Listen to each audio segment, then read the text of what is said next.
Happy New Year, guys. How is everybody doing? Sorry about the little technical difficulty. We're working it out, but we thought we'd just get a start on the show. You know who I am. I'm Raymond. I run King Dolphin TV, and I hope everybody's having a good day and Happy New Year. I am in a great mood, and as my favorite rock band says, welcome back, my friends, to the show that never ends. Extra points for whoever can guess who that band is. For the end of the year, I decided that she was amazing on the Veterans Day show, that I would bring her back, hopefully as a recurring guest panelist. I'd like to welcome back the amazing Wendy Webb. Tonight she's going to Hi, everybody. For this just cuz she's going to regale us on some humorous anecdotes from her time as the trauma team leader. Before we get started, I want to remind you all of the 100 subscriber raffle. I know a lot of people have not put in their names yet. So if you haven't, either DM me on Twitter, message me on Facebook, or email me at rnfeliciano at thedolphinwars.com. Sandra's going to put that link out there. Before we bring on Wendy, let us welcome all of you guys on the chat. You guys are looking in for a great time. So we will first welcome the amazing Legatus Legionine, always the first one, the early bird of the chat. We have John Randall, hello. And of course, the good bear, Snorta Poopus Q Burr. What a good bear you are and will be and always am. And we have the lovely Sherry. Thank you for coming on. Hope you have a great time. We have Grifter Van Wagner, and of course, my other half, my better half, the amazing Sandra Feliciano, who will be wrenching and swatting those bots. Last week we did have some bots, and I know she's going to be bringing out the battle axe and swatting them down. Hello, Postal Prime. Welcome aboard. And please like, and if you haven't, also subscribe. This is a great channel, and I enjoy doing this for you guys totally. So, now that I've welcomed you, let us all give a big King Dolphin welcome to Wendy. How you doing, Wendy? I'm doing good. How you doing? Oh, not too bad. How's everybody doing? Sandra's fine, and I'm sure Sandra's fine. I'm sure the rest of the chat is fine. And here's my first criticism. I can never sound as cool as Raquel when I welcome Snort. If I welcomed Snort the way that Raquel does, I would blow everybody's ears out, especially Snort. She has a very good voice, doesn't she? She has a very smooth voice. Yeah. Yes, she does. I think she's been in a band before, which is why she's got that proclivity to speak very loudly. Hail, Canadian Spider-Man. Welcome. So, yes, looks like we got a decent crowd for a New Year's Eve. Well, Wendy, I hope you enjoyed your last time here. I had a lot of fun.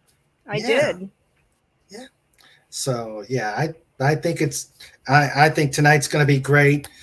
Nice start to the New Year's, and hopefully you'll be a recurrent guest to the channel. Absolutely.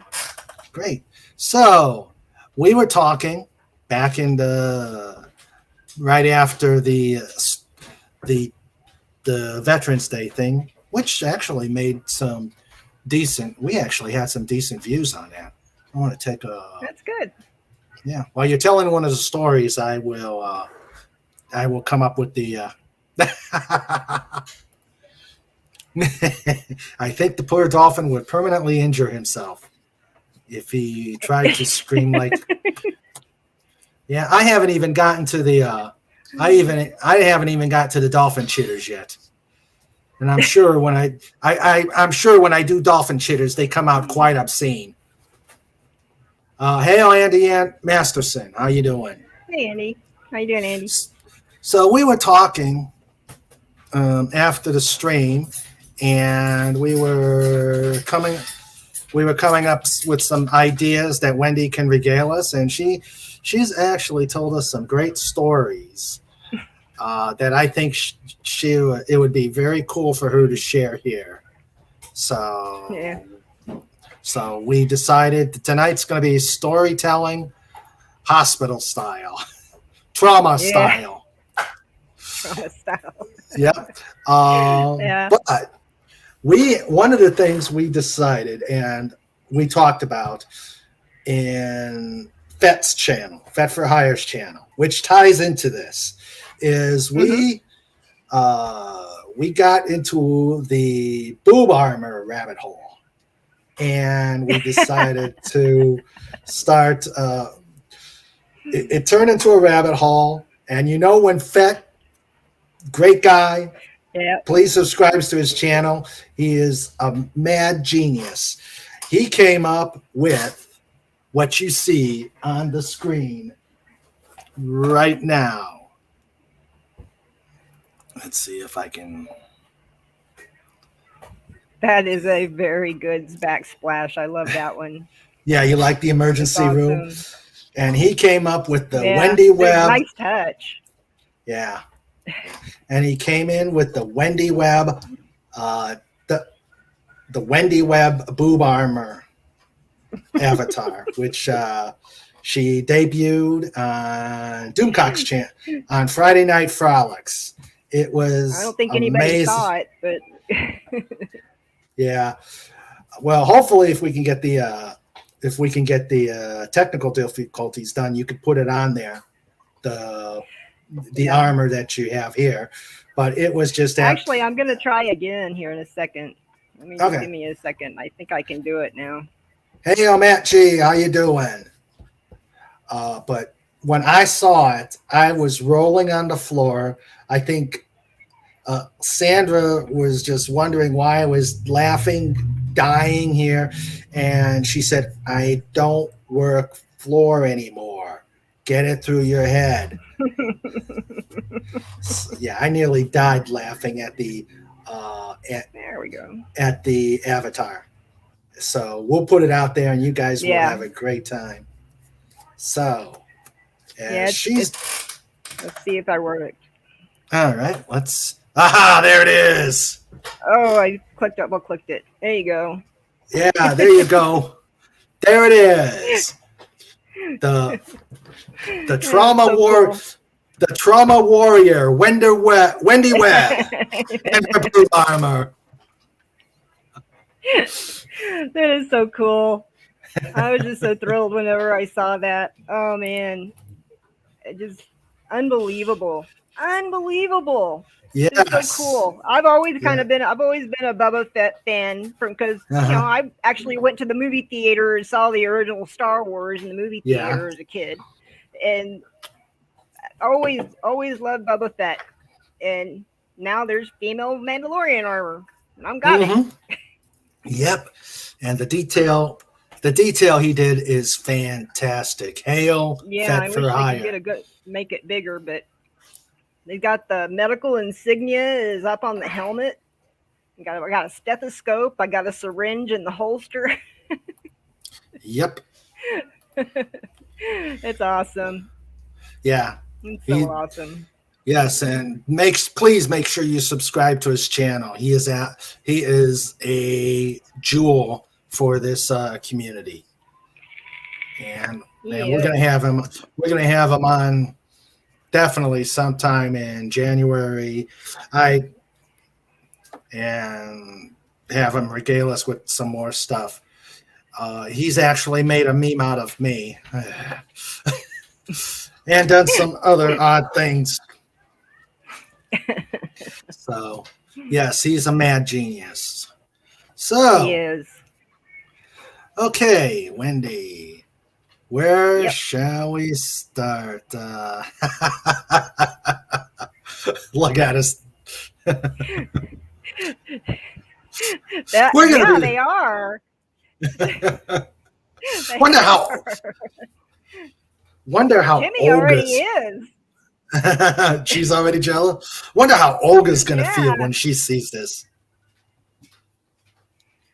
She's probably gonna think it's really cool because she's a Star Wars geek like me. So Yeah, Sandra says, especially Olga. Hail, Ancient Pepsi especially 1. Olga. I told Jimmy Hail. I was gonna buy that and wear it at the wedding instead of the wedding dress I already bought.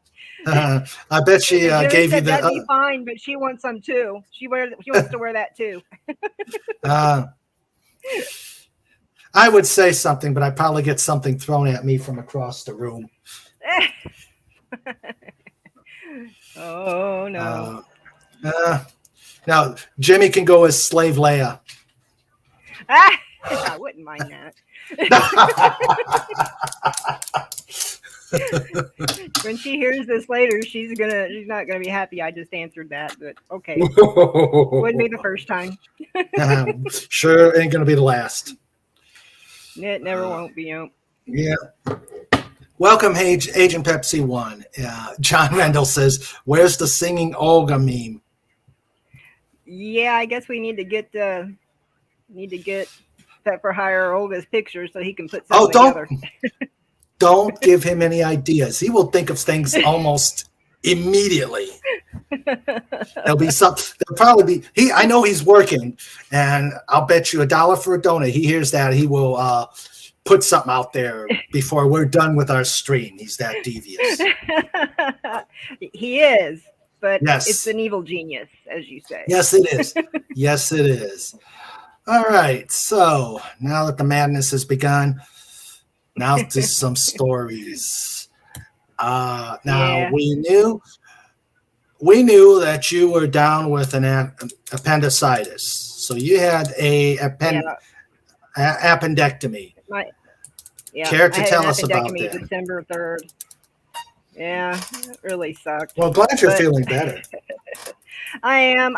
After working so hard for Christmas, getting everything ready, and my incisions have been a little sore again, but I don't go back to work until next week. But I still got time. But yeah, this is just, an idea of whenever you work in a hospital that you're going to have surgery in, the people will have fun with you that know you. And whenever I was being wheeled in on the stretcher into the operating room, the surgeon was already standing there scrubbed in with his sterile gown and gloves on, holding a scalpel, and his mask and everything. And he says, "Welcome. I've been waiting for this a long time." and I swung my head over to the anesthesiologist and I said, "I want a spinal so I can take out my own damn appendix." Bastard put me to sleep anyway. So you had no clue what was. No, they didn't let me take out my own appendix. I wonder how that would have gone.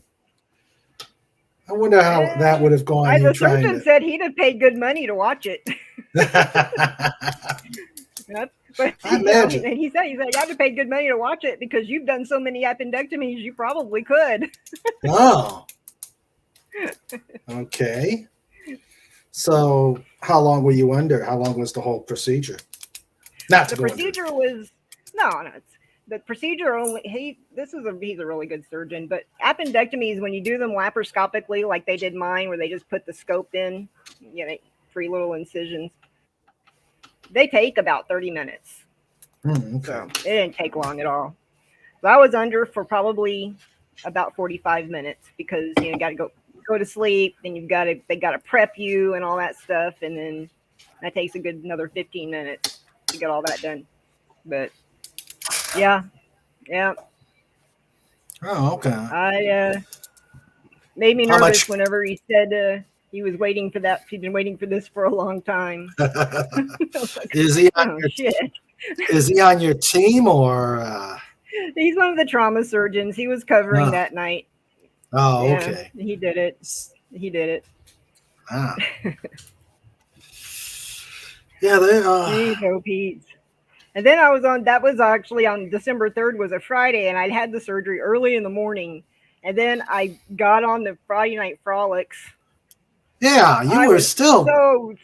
I was so screwed up between the anesthesia still wearing off and all the pain medicine they were giving me. Oh my gosh. I was told that apparently I put into the chat on Friday Night Frolics asking Doomcock if dinosaurs like to have their scratch behind the ears. I don't know. I don't know.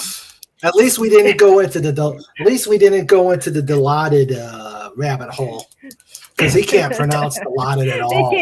He can't. It's funny because I was seeing several people try to give him the pronunciation. In the chat, it's funny. Yeah. And then Olga was torturing me with appendectomy jokes. Good God. Oh no. I'm almost afraid to. I wanted to call my brother and say, go out there and create a trauma so that Olga will get out of my room. Oh, that's bad. How long did she? How long did she stay in there? I dozed on and off, but she was in there. Every time I'd open my eyes, she'd tell me another joke. She was sitting there on her phone looking them up. And whenever I would wake up, she would tell me another joke. It was like, oh God. One of the ones that she had told me was, I think I put that one on Friday Night Frolics, was a guy needs to have his appendix removed, and he asked the surgeon why God gave people appendix. And the surgeon replied, God gave you an appendix so I can put my kids through college. Yeah.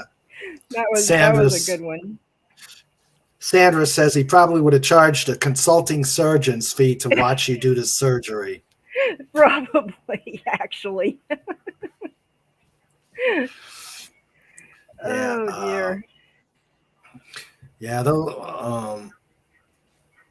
When I had my heart attack, the worst thing about it was the fem stop. Oh my God, that's the most uncomfortable thing. I told him I wanted it. Give it to me as a souvenir. I want to take it to the range and have target practice. Yeah. I mean, whoever came up with that must have learned from the Marquis de Sade School of Medicine. They actually do a very good job, though, because I know they're not very comfortable.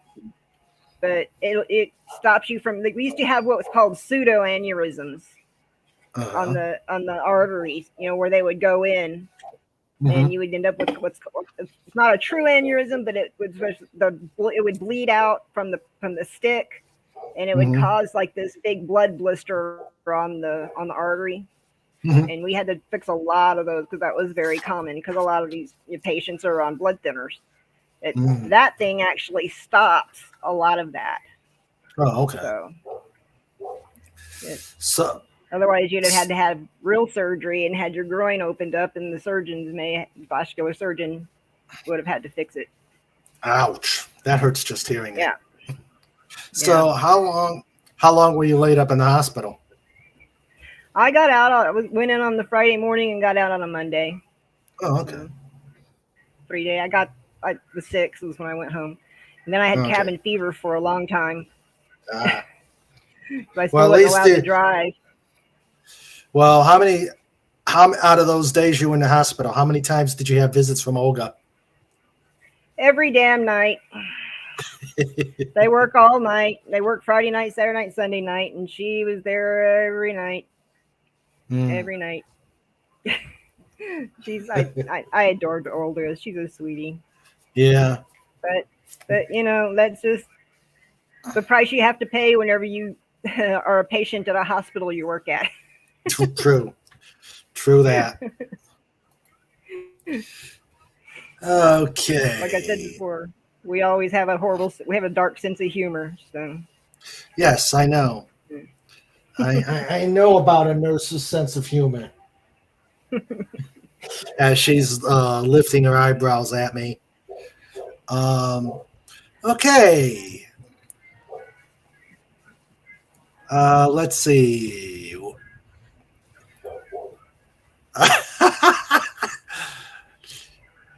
Please ask Wendy when she's going to finally give up this medicine stuff and devote yourself to your ultimate calling, Olga's agent.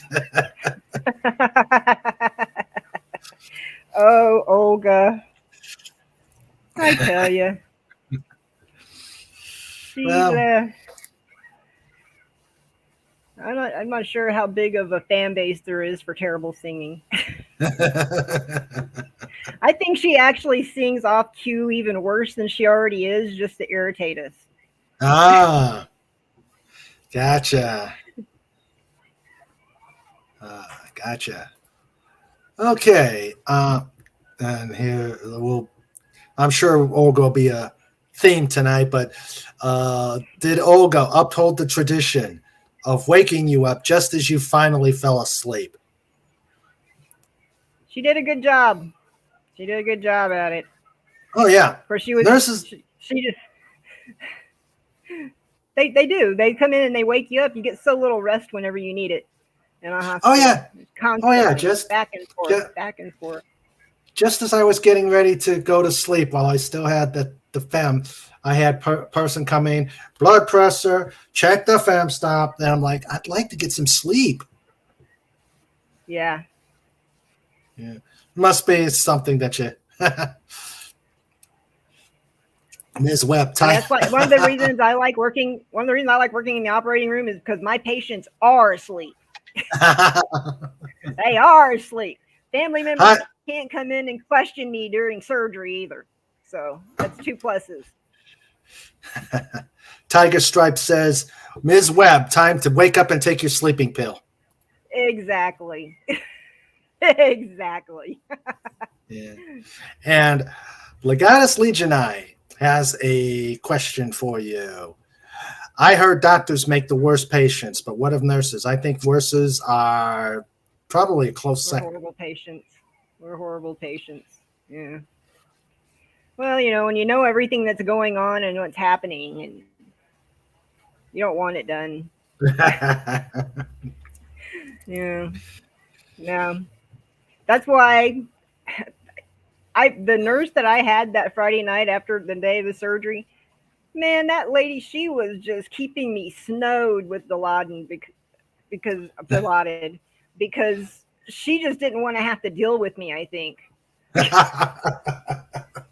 I mean, she just had me so snowed over. I mean, about the time I would start to kind of feel something, and she kind of, my head would start to straighten out, she'd be right back in. Jeez. What if I don't want it? Tough. Pushing it in. I already drew it up. She drew it up before she got to the room. Like, damn it. But she did that so that she wouldn't have to deal with me. I'm not a very good patient. Or what Sandra says is probably very true. The best patients are intubated and sedated. Oh, yeah. Absolutely. Just like a surgical patient. So, meanwhile, while we're discussing, Zax and Tiger Stripes came in. Welcome, both of you, and thank you for that great comment, Tiger Stripes. Let's see. There's another one. Are these instruments clean? Did you wash your hands? Did you? Boy, the chat is off the. I knew the chat was going to go off the hook tonight. But it's New Year's. But it's pre-New Year's Eve. This is the time to party. That's right. Time to have fun. So, okay. Here's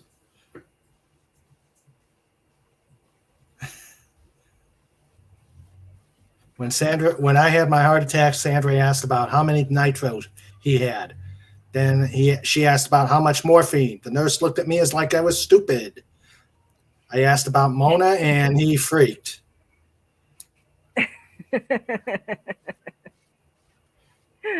Oh. Then the nurse ran for the doctor and got the orders. Yeah. Yeah. Well, I will tell you, I was laying there. There's a lot of times where you kind of raises an eyebrow, and I've done that before myself in the doctor's office when a nurse doesn't. They're trying to give me a stupid explanation for something that doesn't even make sense, and I already know what the hell is going on. And so I'll end up just having to just say, "Look, don't bother trying to BS me because I am a nurse." And they were like, "Oh," and then they were straightforward. Like, don't even try it. Don't even try it. Yeah. Well, the one thing, when I was laying there, the terminals all over me, and Sandra came into the ER, into the bed, and looked at the EKG, and I have never. She had the oh shit face, and I'm like, yeah, okay, she does not look happy. This must be bad. So yeah, that's one of the few times I've seen the oh crap face coming out of Sandra, and I'm like, ugh. But yeah. Yeah, my dad had gotten diagnosed with congestive heart failure, and he was in AFib. And whenever I walked into the ER to go check on him, and he kind of saw my face too as I looked up at the EKG and saw the AFib, and he could barely breathe. And he saw my oh shit face, and he knew something wasn't right.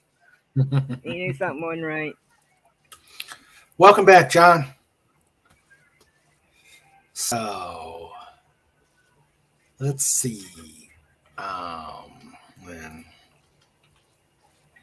I don't tell anybody I'm a nurse at first. That's probably the way to handle it. Yeah. So, all right. Now, Agent Pepsi 1 mentioned earlier back,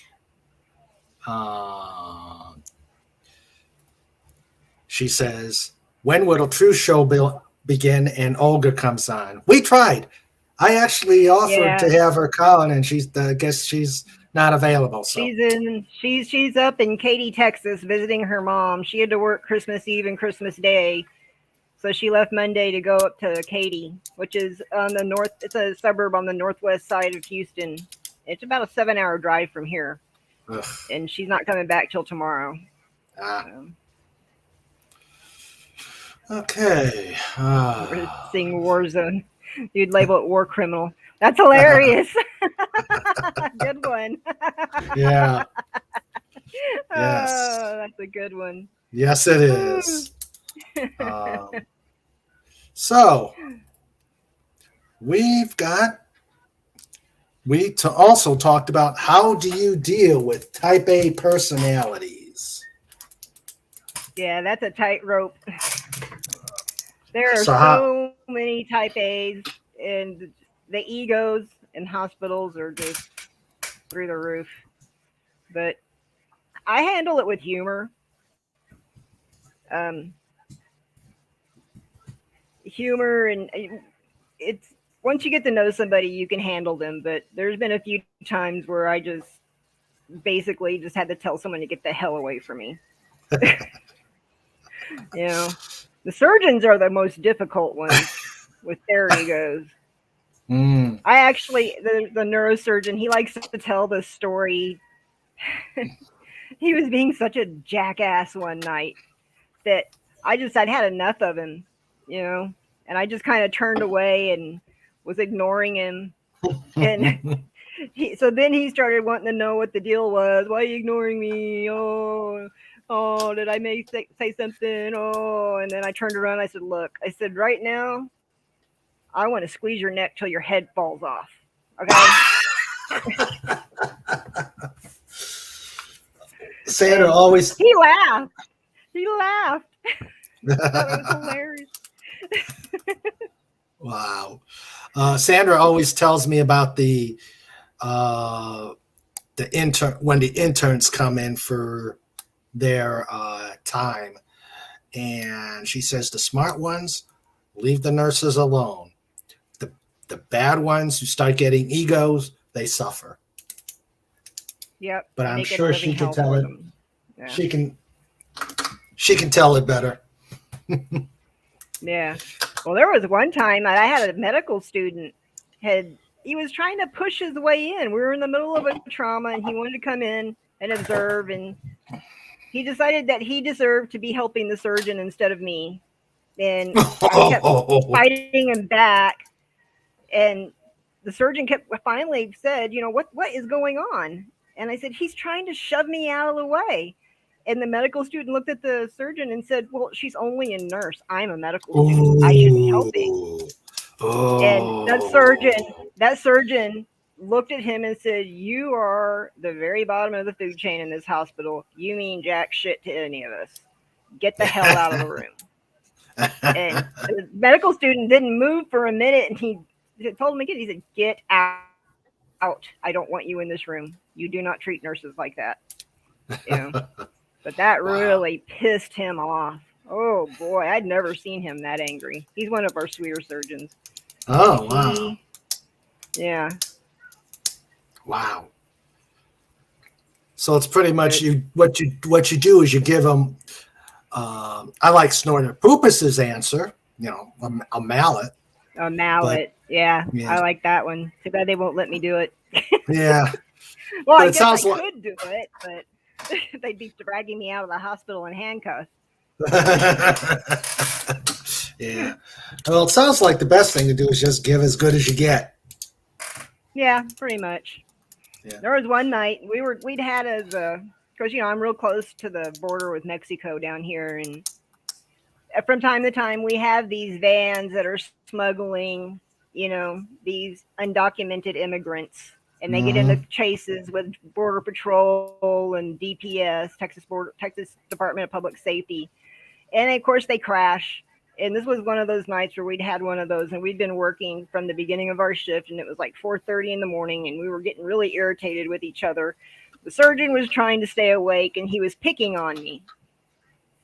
And I finally I stopped, and I looked at him, and I said, look, it's 4:30 in the morning. We've been going nonstop. We haven't eaten.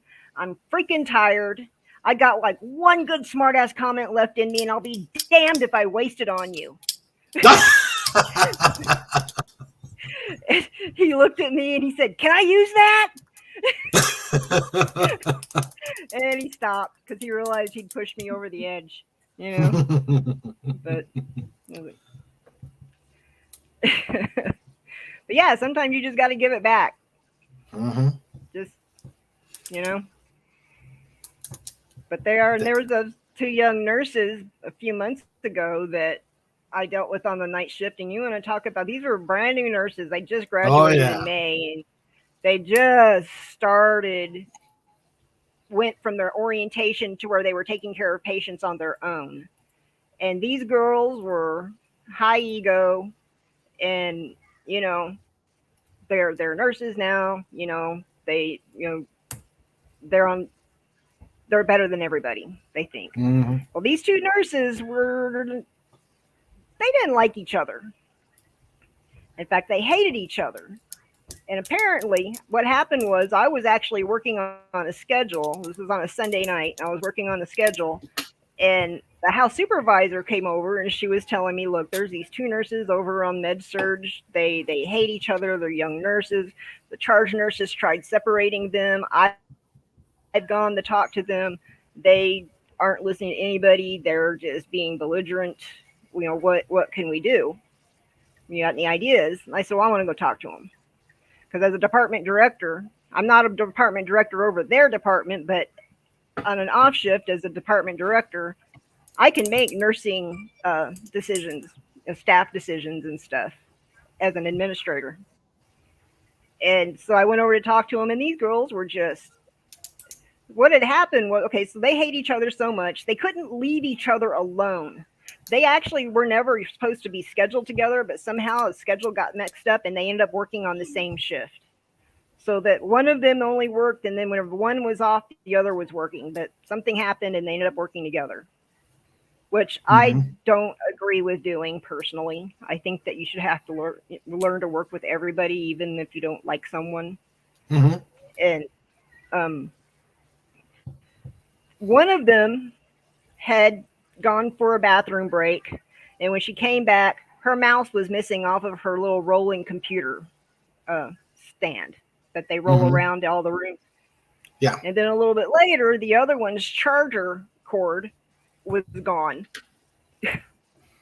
And it was just like nitpicking and following each other all night. They were Other nurses were having to pick up their patients because they were so focused on how much they hate each other that they really weren't even taking care of their own patients very well. Mm-hmm. Other nurses were, and it's fine whenever you have to go, you do something for one of the nurses because they're busy here, Uh-huh. whatever, they're on lunch break. But this was above and beyond what the other nurses should be doing, and it was disrupting the floor.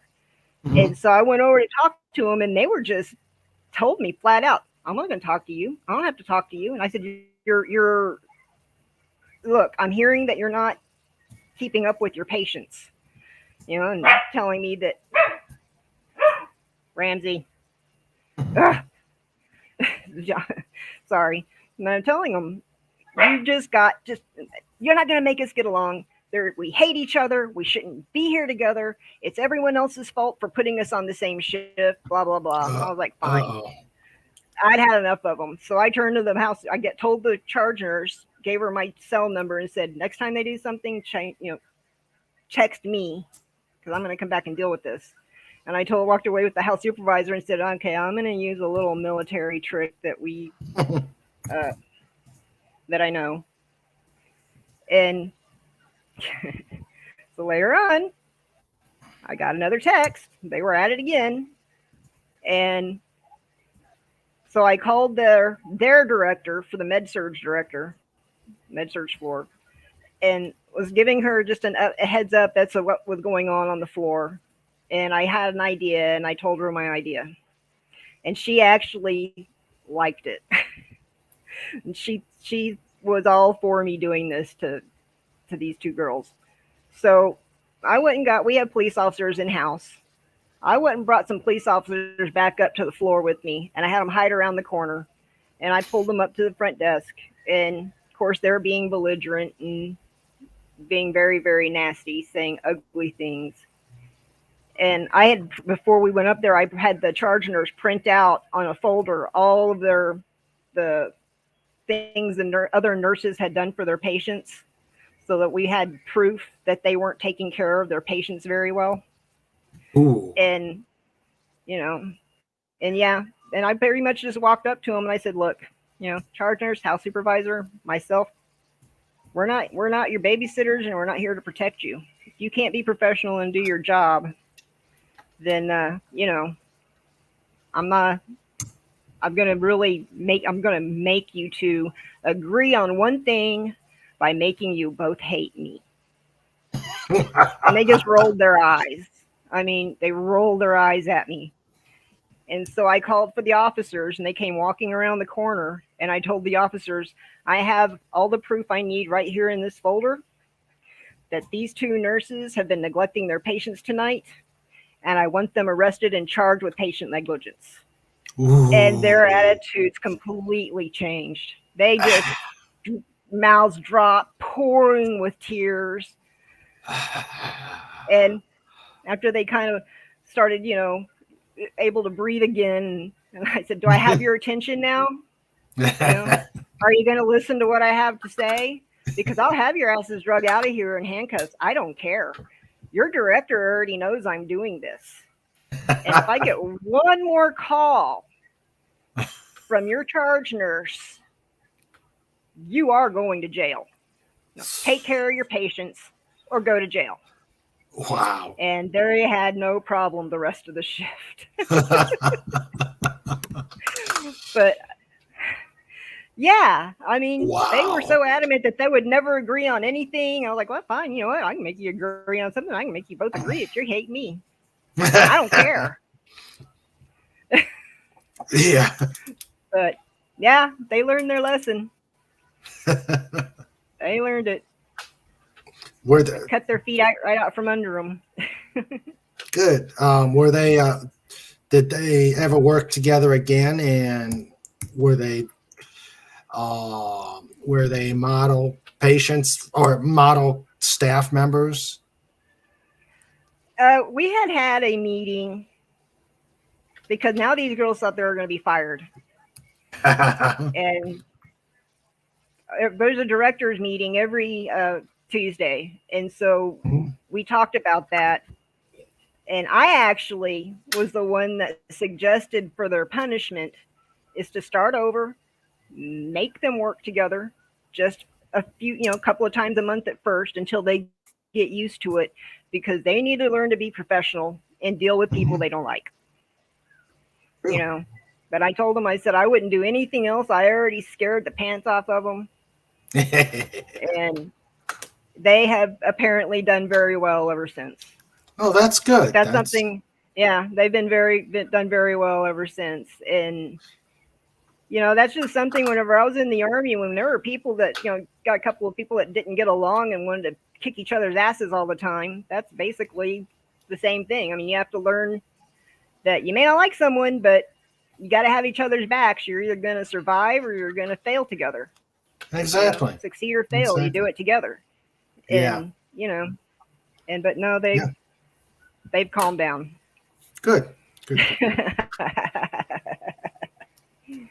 I hate to digress, but you mentioned in the Army. I have a couple funny anecdotes that I saw, but we can get to those later. But these are just funny. Now, could they have come back if they got a? I don't think they were actually gonna get arrested, but could. No, I had no intentions. I told the police. I told the officers I had no intentions of actually having them arrested unless a physical altercation broke out. Gotcha. But they played it perfectly. They were the serious cops ready to drag their butts out. Scared the tar out of those girls. Yeah. Yeah, that's funny. At least you. And then, they probably still do. Yeah, they do. In fact, the directors started called my unique solution, as it was put. They call it the shock and awe, because the entire hospital was all the staff were just completely upended by my little move, my unique solution to that. So, that's. And now my ER nurses and my trauma OR nurses, they don't they say now, don't screw with Wendy. Yeah, don't screw with Wendy. I don't handle unprofessionalism very well. No. I just, that was just above and beyond unprofessional, and got their attention. Mm-hmm. Yeah. That's great. That's great. Yeah. But it's still something. I mean, I'm the Terminator, I guess. Well, I don't know, not the Terminator, but I come in to scare the hell out of them. Yep. And you can only do that once, though. Yeah. It'd be another 10 years before I could get away with that again. So by then, people will have forgotten, and a lot of people will have moved on.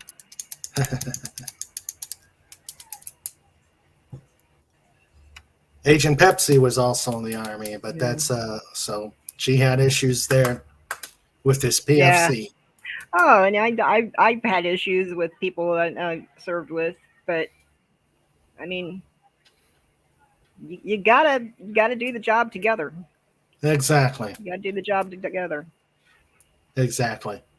I'm big on teamwork. Oh yeah.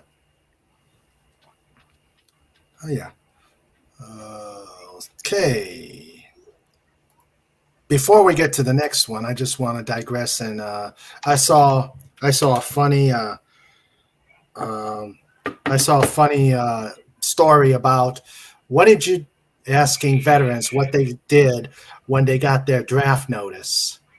The one said that he just graduated from OCS when he got his. So he went to the draft board in full uniform, of course. Went into attention, saluted, handed the lady said, "What are you doing here?" The lady said, he handed him the draft notice, and she said, "Oh, you're a real smart ass." He did a crisp about face and walked out of the building.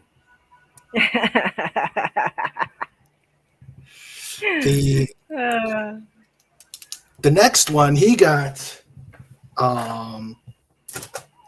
it. He was in Germany. So he walks over to his first sergeant's office and said, "I got to go home." And the first sergeant said, "Why?" And he handed the draft notice. The first sergeant said, "Get out of my office and get back to work." I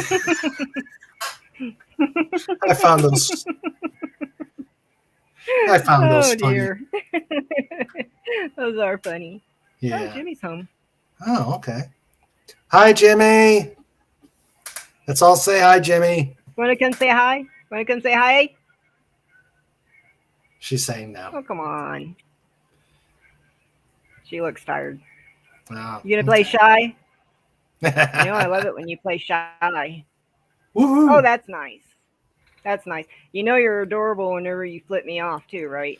Oh, you got the bird. Oh, the double barrel. The double barrel bird. The double barrel bird. Yep. Hold on, baby. Hold on to that feistiness for later tonight, okay?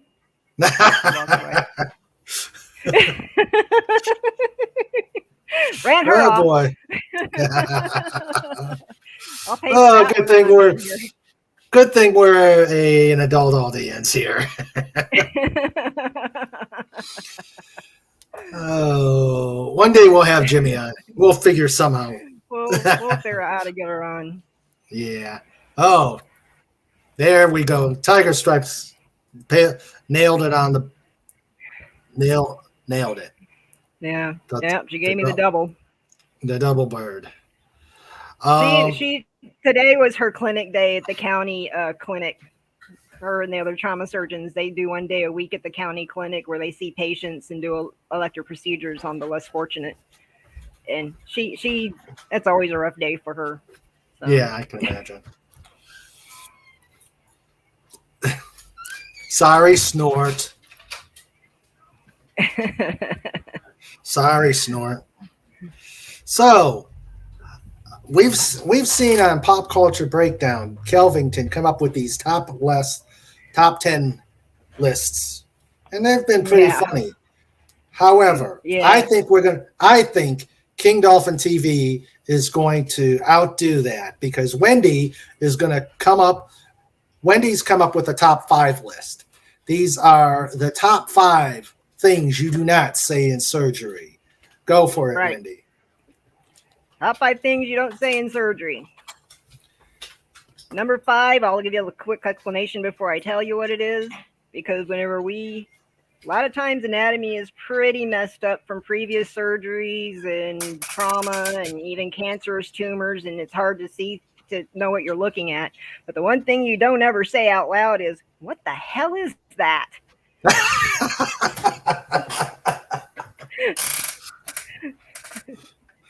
The next one is number 4.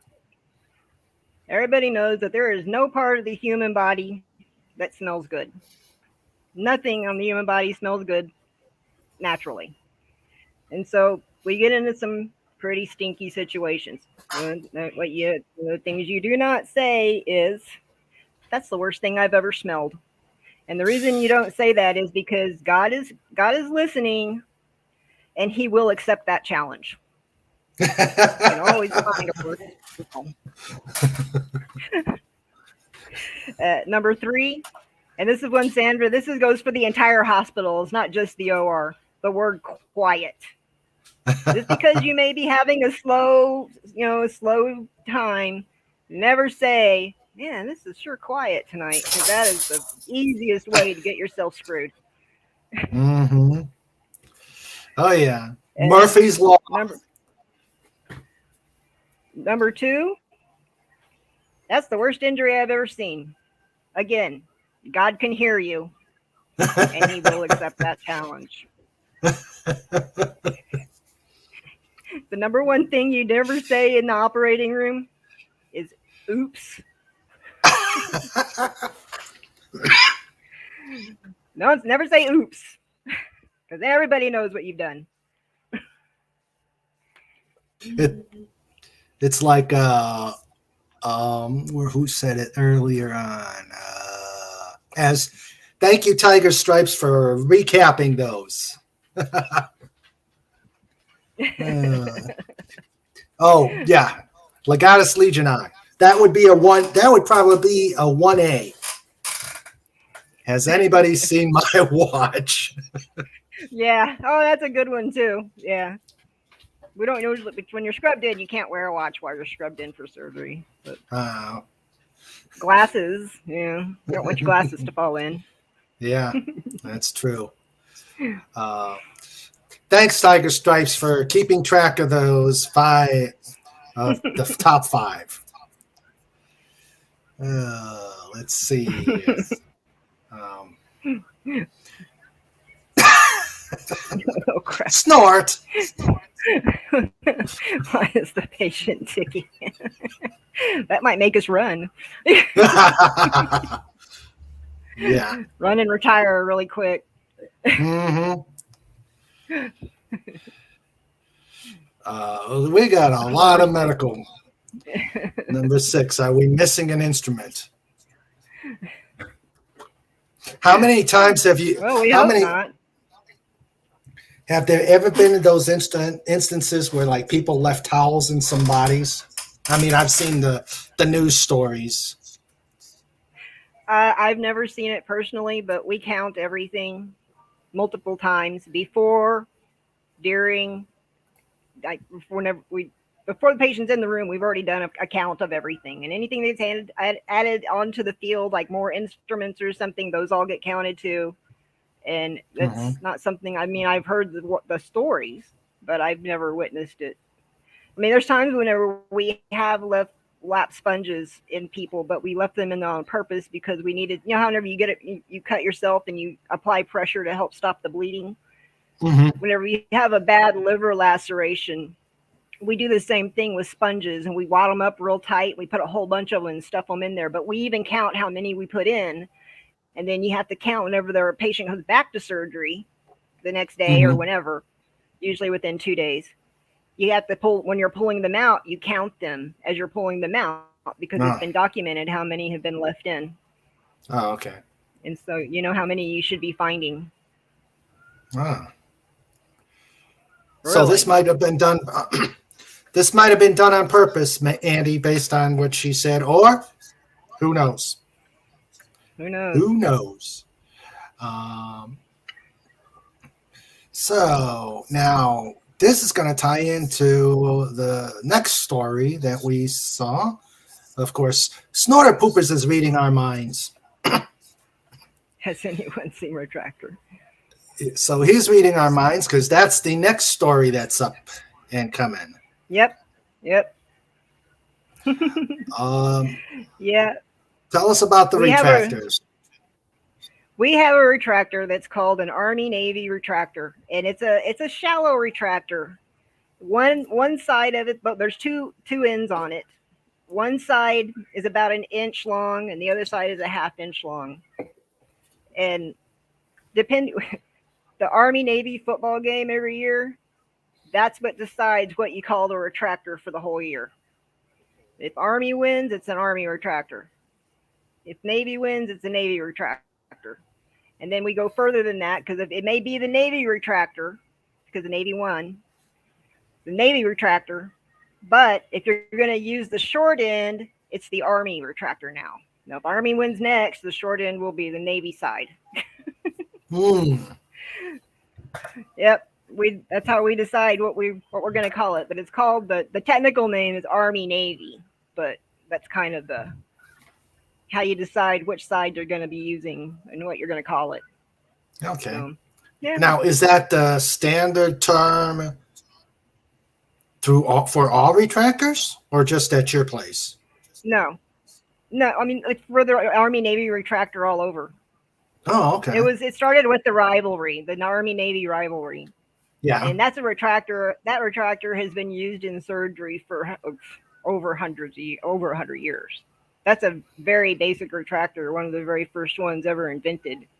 Mm-hmm. Whenever you go back and you look at some of the ancient surgeons, like Egyptian surgeons, mm-hmm. that you can see that same retractor. They have found them in the tombs.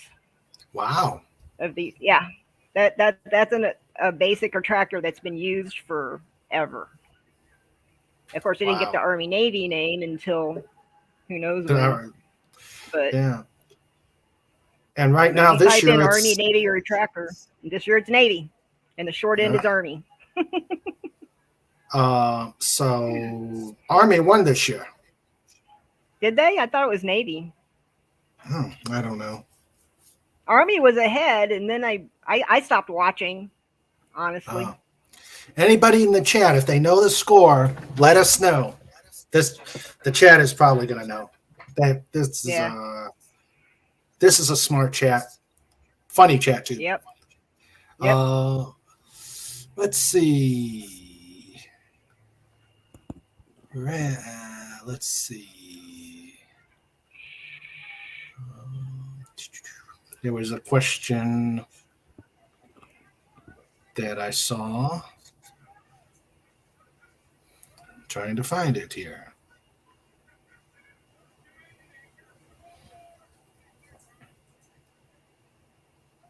Agent Pepsi one says go Space Force. Yeah, that's cool. Yeah. Well, they're part of the Air Force, so it'd be. Let's see. Gosh, I'm trying to find the question. There it is.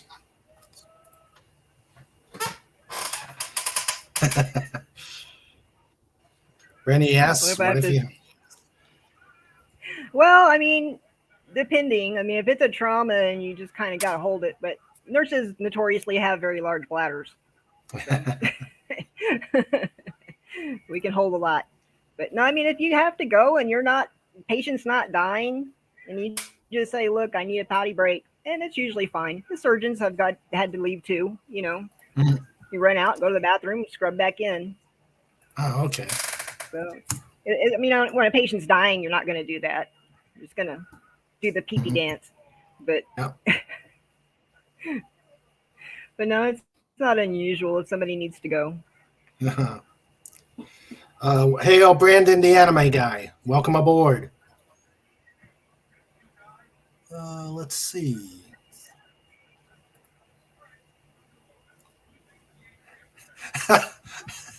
I don't know if they wear those, John. Depends ultimately. No.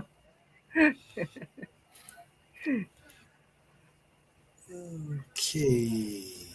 I think there was one other story we had on the list. Nope, that's it. We've gone through the story. So, and I know we've talked that you were going to bring out some other stuff, or we can. Yeah, it may not be as funny, but I know I had told Sandra that maybe I would give a discussion because it's a type of injury we don't see very often. And I had discussed it with her back during the beginning of the summer whenever it happened, and it was a impaling through the chest. And the guy was actually driving behind a truck that had large pieces of 2x4s, and one of them slipped off, went through his windshield, in between the steering wheel, into the left side of his chest, through his ribs, through his lung, back out, and into the seat. Yeah. That's not something you see very often. You would think with all the way the trucks drive on the freeway that you would see it more often than Yeah, not. I mean, they. I know. I. It's just not. Impalings are very rare.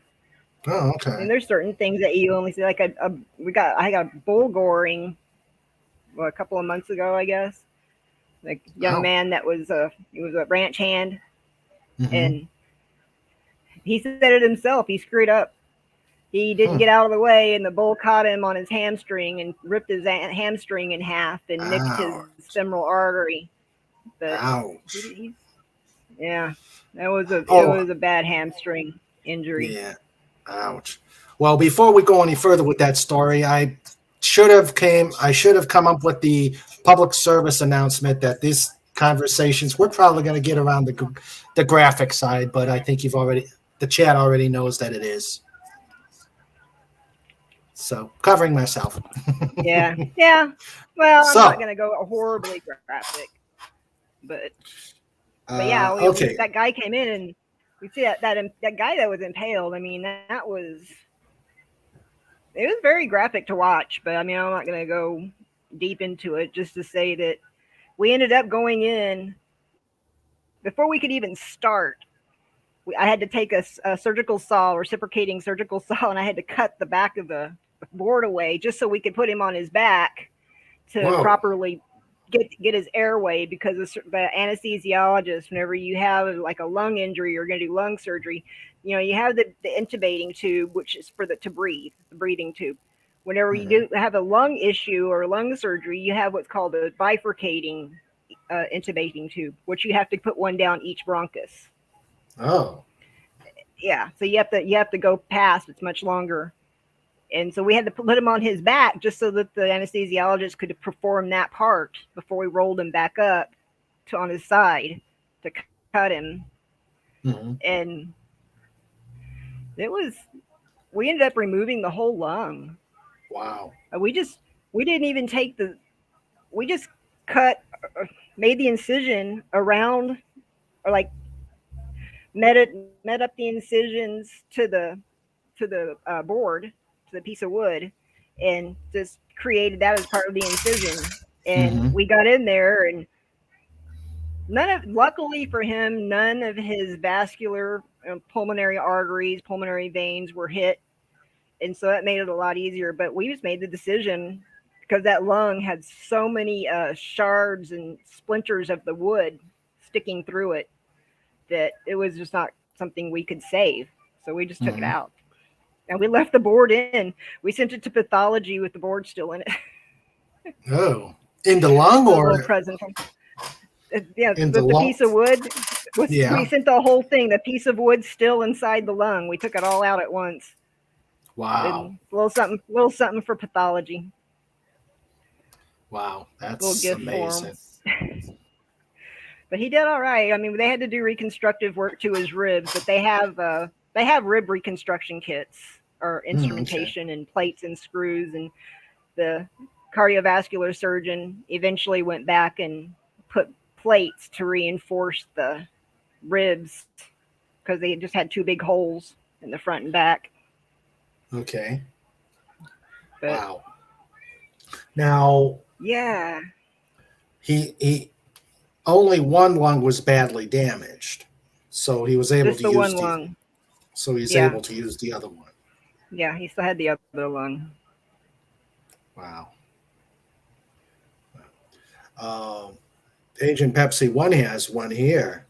Um, wow. Oof, that's terrible. Yeah. I'm Wow. sure. Well, that young man, he was lucky. I mean, it unlucky that it caught him and it ripped his hamstring, and I mean, it completely tore his hamstring. Mm. He had to have his hamstring refixed. I mean, that wasn't something that we could even do that night. It was just basically cleaning it all out and getting all the dirt out. And the orthopedic surgeon came in and he put a few stitches, big stitches, just to Mhm. keep the hamstring itself from contracting and getting further apart. Yeah, Mm. but with all the Wow. swelling and everything, it wasn't. he couldn't put it back together because of the swelling at that time. Wow. But he did. I don't know how he's doing. I haven't. Of course, I've been off on recovering from the appendectomy, so I haven't talked to that surgeon for a while. I'll probably ask him next time I see him. Yeah. Well, Agent Pepsi's story, just this second part of the story, reminded me of a story I heard.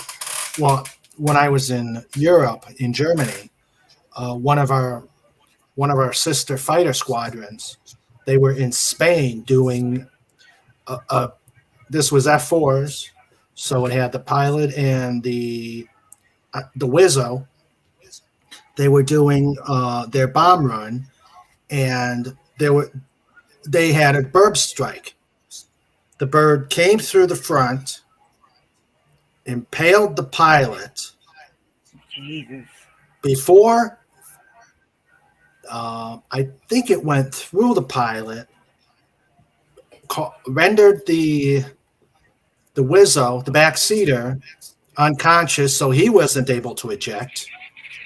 So the plane crashed, and when one of the crew's father heard about it, he had a heart attack and died. So that bird took out 3 people. Man.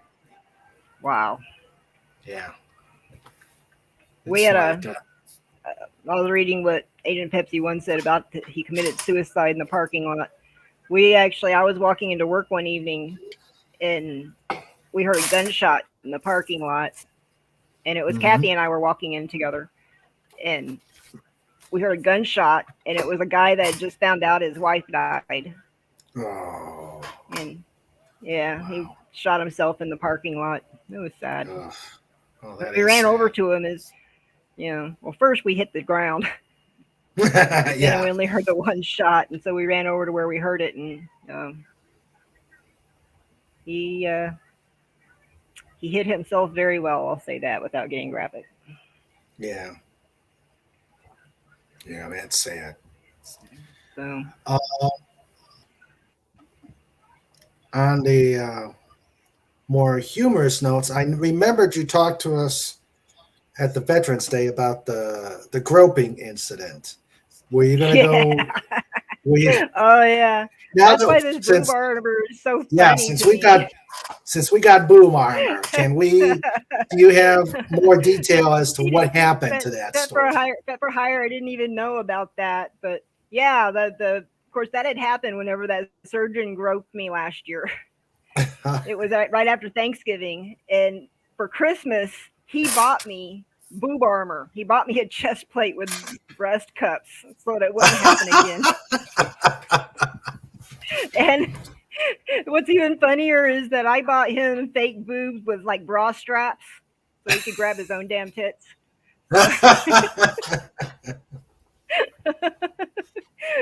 was so funny. Don't show Fed for hire for it. He'll find a way to adapt it. Oh, I'm sure it'll be hilarious. He got me that chest plate with breast cups so that he wouldn't grab me. That's funny. Not that I wear it in surgery. Yeah. He'll probably, if he ever actually bumps me again or something, he'll want to know where it's at. Yeah. Then I'll have to ask where his fake boobs are. It was an F4, Agent Pepsi one. I think it was either an E or a G.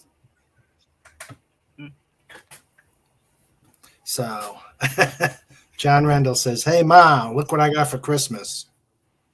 When I told my parents that story, my mom didn't really find as much humor in it as I have. Than myself and Jimmy and the surgeon, but my dad thought it was hilarious.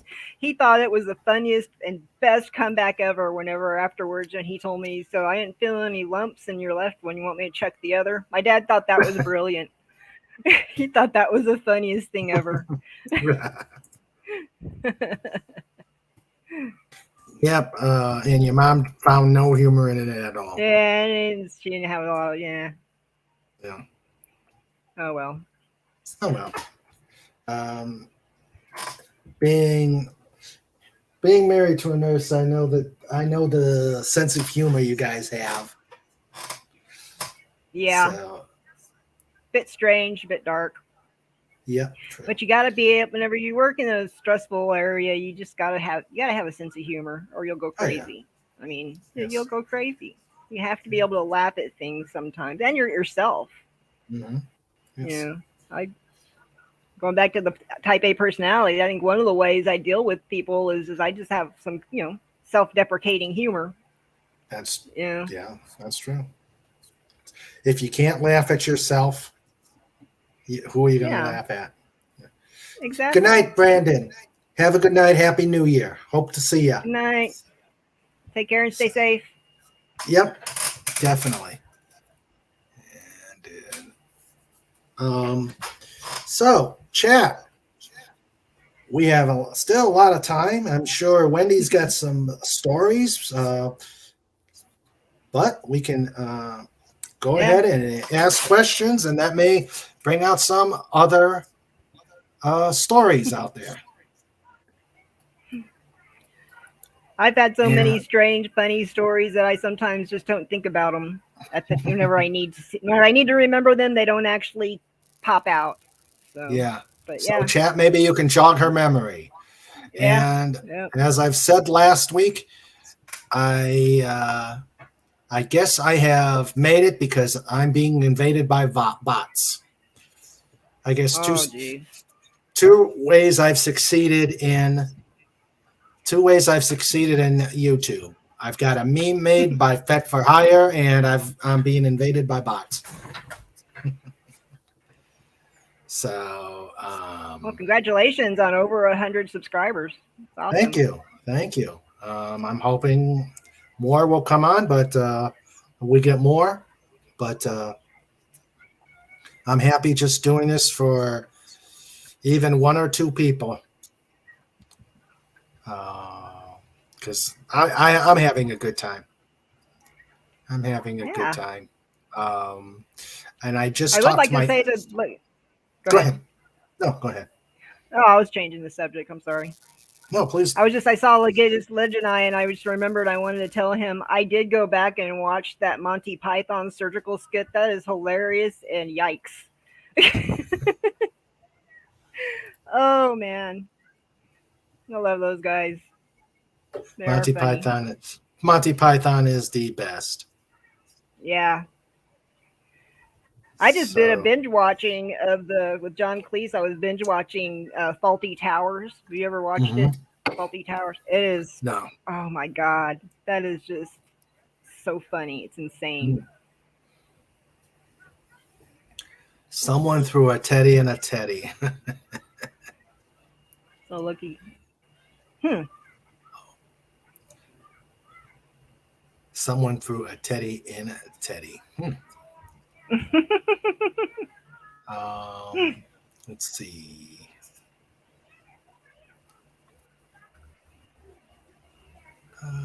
The machine that goes ping. Yes.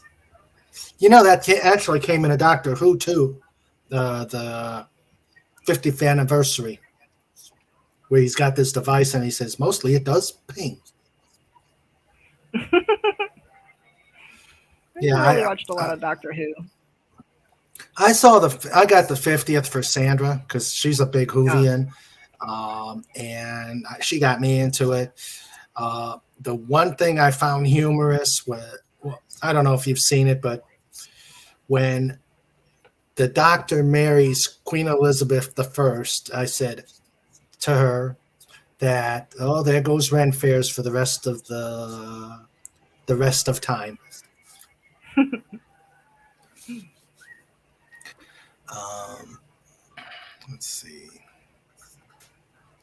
Come on, people, put some stuff out there. I know it wasn't really Doctor Who, but I one of my favorite shows was always The Big Bang Theory. Those guys are I such big geeks. I had There's a not. Go ahead.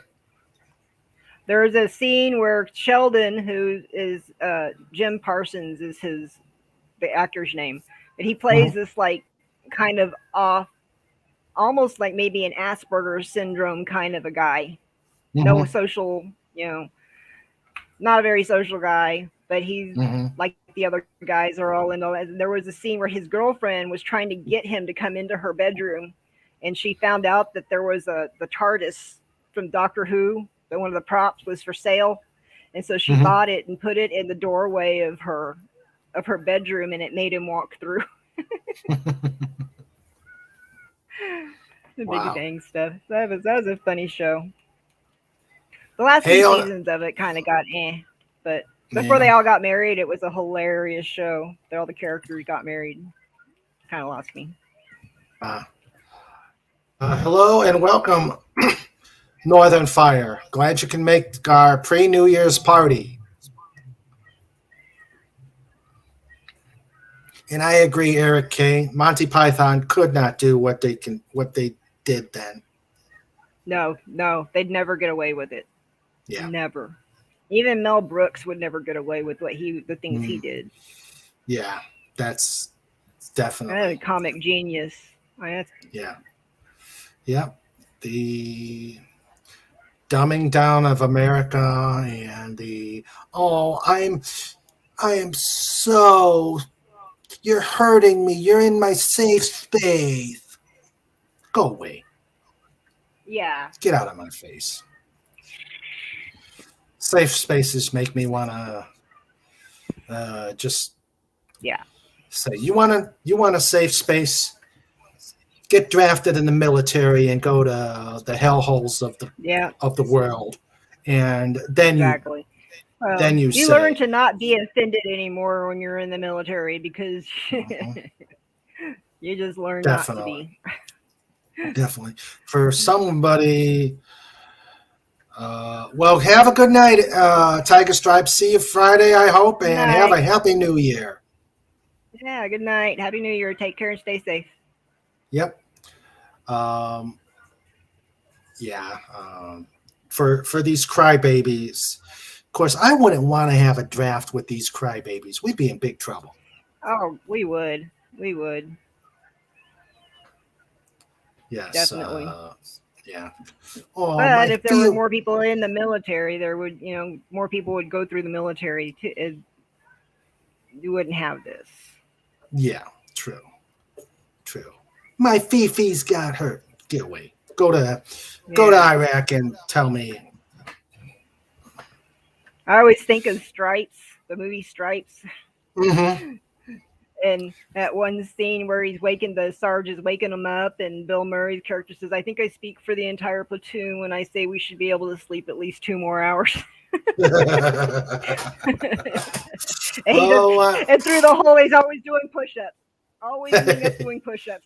yep, doing those push-ups. Doing those push-ups. Every time he'd make a smart-ass comment, they'd always cut to push-ups. Yep, that's true. I hate push-ups. Mm. We didn't get those. No? No.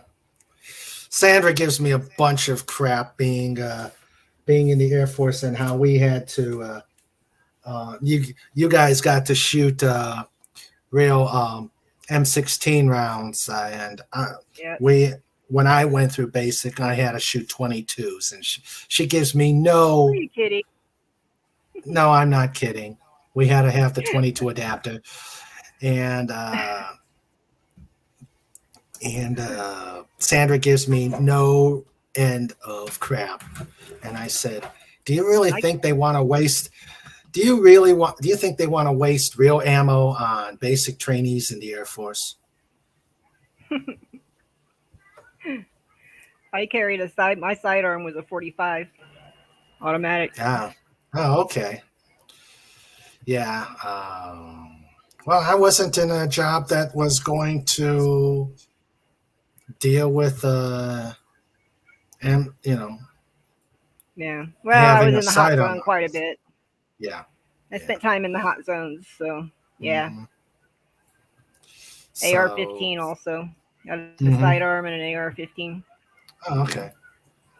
I was, and you can tell me you're not going to answer this, but I read a story. I've got books on Vietnam War, and I saw a story of one soldier. I don't know if it was an enemy soldier. He actually had a mortar round impaled. You haven't seen a lot of those in when you went downrange, did you? No, I mean I'm sure it happens, but you don't, I'm sure people have been impaled, but those, the rocket propelled grenades that they use, Mm-hmm. that pretty much would blow you apart. Okay, so this was a lucky. Yeah. This was a lucky Yeah. circumstance It was that. a dud. It must have been a dud. Yeah. Okay.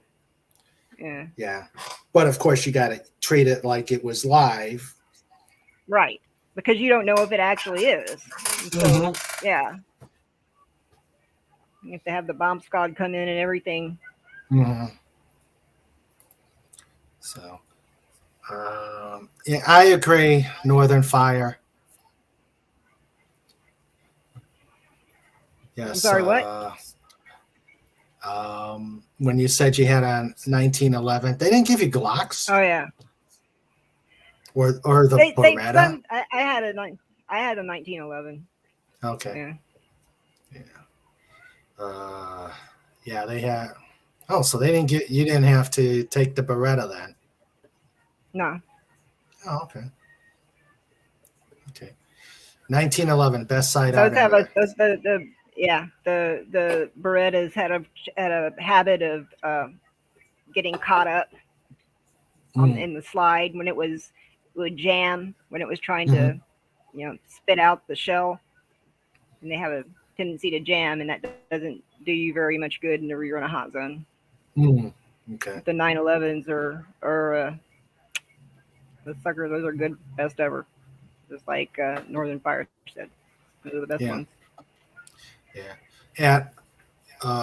My place, at my unit in Italy, they had the 38 specials besides the M16s. Mm-hmm. So,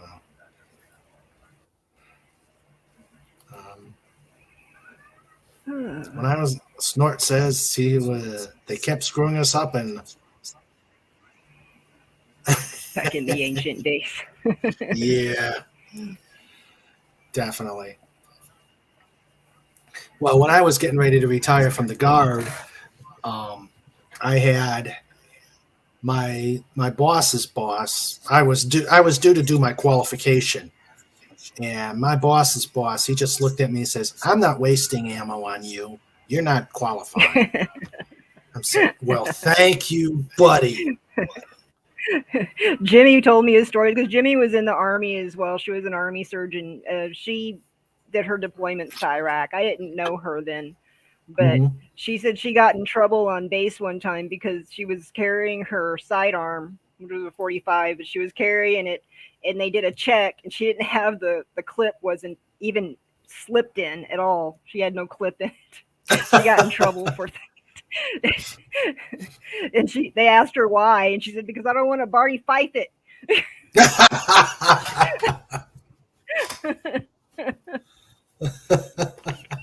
Shoot herself in the foot. She got in a lot of trouble while she was stationed in Iraq for not keeping the clip in her gun. Well, what was it in one of the episodes of MASH? They tried to get Hawkeye to shoot something, and he pointed his finger and went bang or something like that. Yeah. It was hard to even see Hawkeye in a helmet. Yeah, it was, wasn't it? Yeah, definitely. That show was so funny. Yes, it was. And I just loved the movie. I just love the movie. The movie was amazing. Yeah. I'm glad they were able to, at least the first season, they made it matched the movie. The movie was hilarious. I loved the movie. It was hilarious. But then they started making it more serious. and it. Yeah. I mean, it was still a It good became program. more dramatic. It was still good, but it became a little more dramatic. And I think that Alan Alda, when he started directing, Uh-huh. that's whenever they got more of a drama Yeah. feel to it. Yeah, like Snort. Yeah, that's true. It did last longer than the war. It actually lasted Yeah. longer than Vietnam War. Yeah. No. Yeah. Yeah. But who hasn't seen the MASH all the MASH episodes? They So still come on from time to time. I think it's on TV Me Land. TV. Me Me, is it Me TV? which one is it? Me Me TV. TV? I don't remember. I Yeah. usually flip through the guide so fast that I don't actually catch the channels. I just see what's on there, and Jimmy complains because I'm going too fast. My favorite war comedy series is Hogan's Heroes. That was funny. That was a Yeah. funny show. That Hmm. was a good show. I like that show. It was funny. Yeah, It was a definitely. funny one. Yeah. They should have ended it. They should have ended it properly, but they didn't do those Yeah. things. They didn't do No. those things in the 60s and 70s. They canceled the show. Yeah. They just stopped It it. was, uh, yeah. In Not like Gilligan's now. With, Island, they had the ending for Gilligan's Island. That was rare. You hmm know, they gave Gilligan's Island an ending where they got off the island. Yeah, true. But um, they they just when they decided to end a series, they just ended it. You didn't get any uh any conclusions. Nope. I do too, Legatus Legionii. I've got every episode. And that's another one they couldn't do now. I've already heard that want to do they want to do a remake of Hogan's Heroes, putting it in not modern times. I said, no, no, no. Good night, Postal Pine. No, you don't mess with Hogan's Heroes. Nope. There's just some Uh, things you just don't touch. mhm. Yeah. Yeah, they want to put the descendants of the heroes, and I'm like, that's a disaster waiting to happen.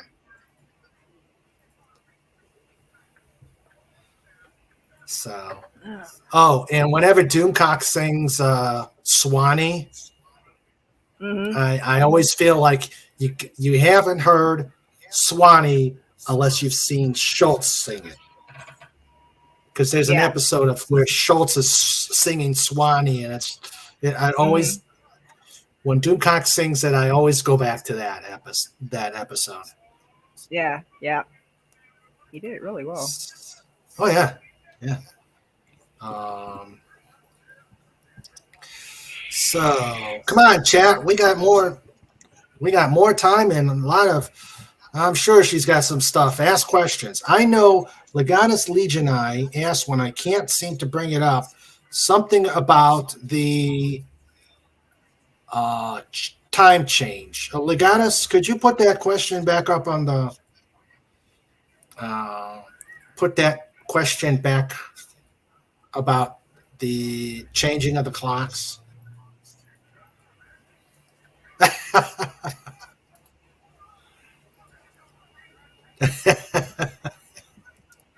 I agree, Agent Pepsi One.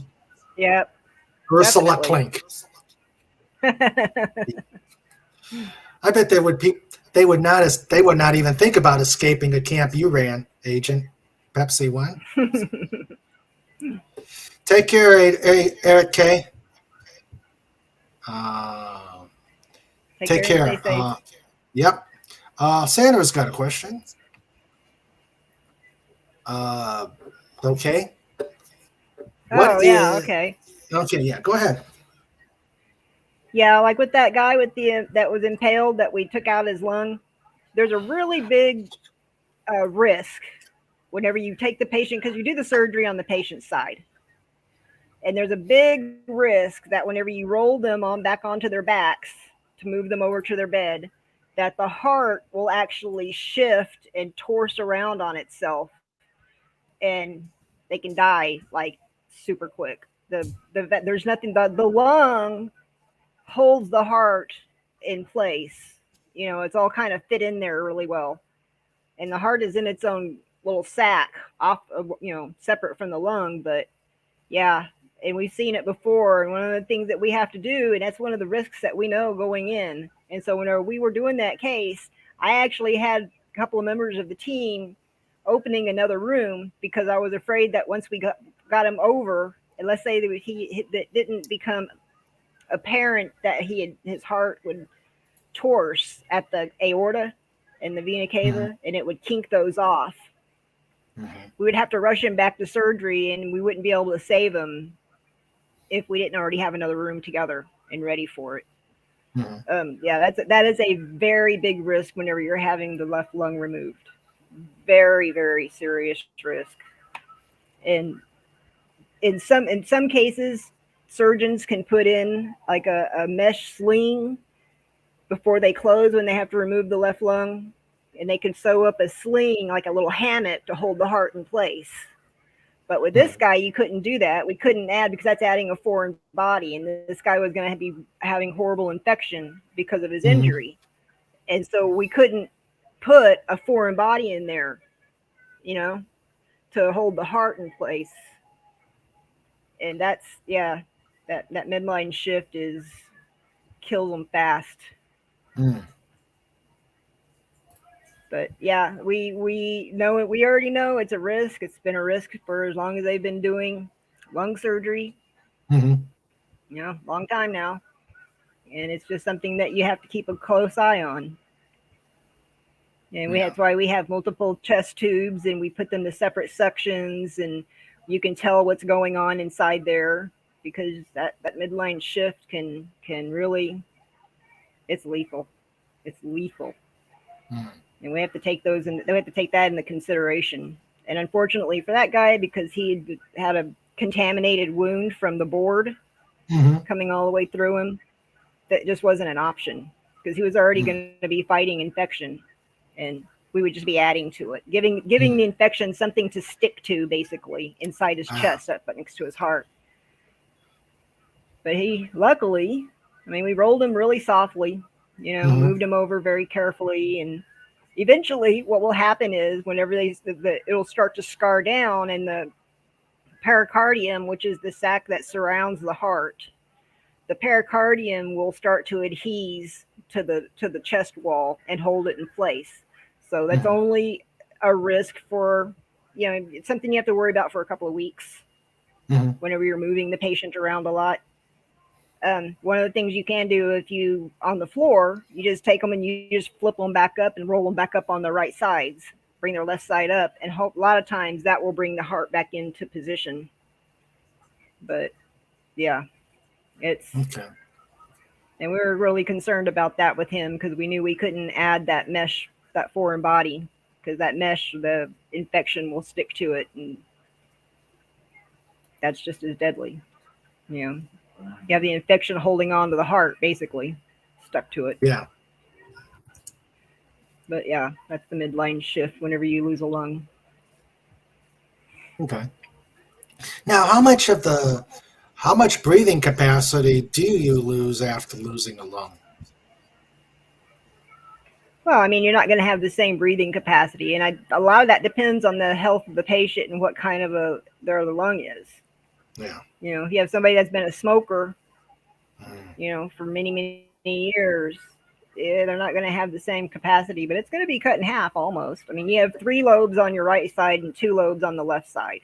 Oh, okay. So, you're losing, what, 2/5 of the capacity? Okay.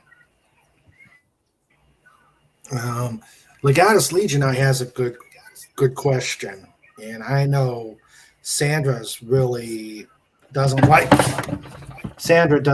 the shift to daylight savings time, but he's got a good question. With all the accidents when we change the clocks twice a year, why don't we hear more from the medical community to keep it on standard time? That's a very... I don't know. I'd prefer to stay on standard time too. I really would. Yeah. As it's and it, yeah, I mean, there's always more accidents. People are tired, and not only that, there's always going to be somebody that forgot that they read to change their clocks and show up late. Or it's always funny whenever they show up too early. But and even for working night shifts, whenever it's time to pull the clocks back at 2 a.m., all the clocks in the hospital are on a system, and they all roll back from 2 to 1 o'clock, and it's just depressing to watch. Why can't we just stay there year round? Yeah. You end up working 13 hours instead of 12 hours. You're working 13 hours. Yep. So. Yeah, I worked. I've did the nighttime 12-hour shifts and then suddenly 13-hour shifts. I'm like, oh, come on. Yeah. Yeah. It's an anachronism anyway. Why that? Yeah. It might have been fine for the farmers back in the day. Why do we need it now? Yeah. Tractors have lights on them now. Yeah. Yeah. Exactly. I don't understand. Where I live, it's hot. I mean, on Christmas Day here, it was 86 degrees. So it's hot where I live. And so if we stayed on standard time down here, we wouldn't have the heat for nearly as long as we do. Because every single day of August, this last August, was over 100 degrees. Wow. With a heat index up to 115. It was just painful just to walk out to your car. Yeah.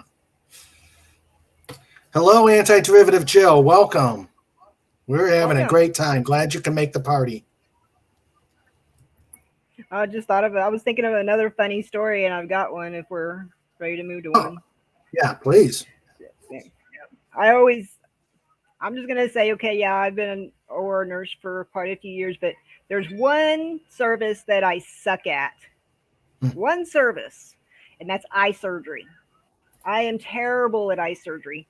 I've never really had a lot of experience with eye surgery, and Kathy, who is our eye specialist, was on vacation this one time. This was a few years ago, but the surgeon came in, and none of the rest of us really knew eyes as well as Kathy, and so I knew I couldn't fake my way through it. So I actually walked up to him because he was trying to give me all these orders, and I finally just stopped. I didn't understand like a foreign language, some of it. And I just kind of stopped him and I said, look, my specialty is cardiovascular trauma. Kathy is on vacation. I don't know a damn thing about eyes, and I'm not going to fake it. But I promise you one thing. If you nick the aorta, I know exactly what to do. The surgeon's eyes got really big, and he smiled, and he said, if I hit the aorta while I'm working on the eye, I'm running like hell. But it broke the ice, and then he was very nice and very explaining things to us, and so we didn't want him to get frustrated with us, but it was like, if you hit the aorta, I know exactly what to do. I don't know a damn thing about eyes. This is gonna be a long case for you. And he tells people that story all the time. He's always telling that story. Wow. That's a long distance down from the eye to the... It is. That's why I was, self-deprecating humor, kind of. Like, I don't know a damn thing about eyes. I'm not even going to try to fake it. Good night, Agent Pepsi. Orders. Good night. Take care and be safe. Yeah, that's what happened. Why did they need the eye surgery? What happened? Just an impaling?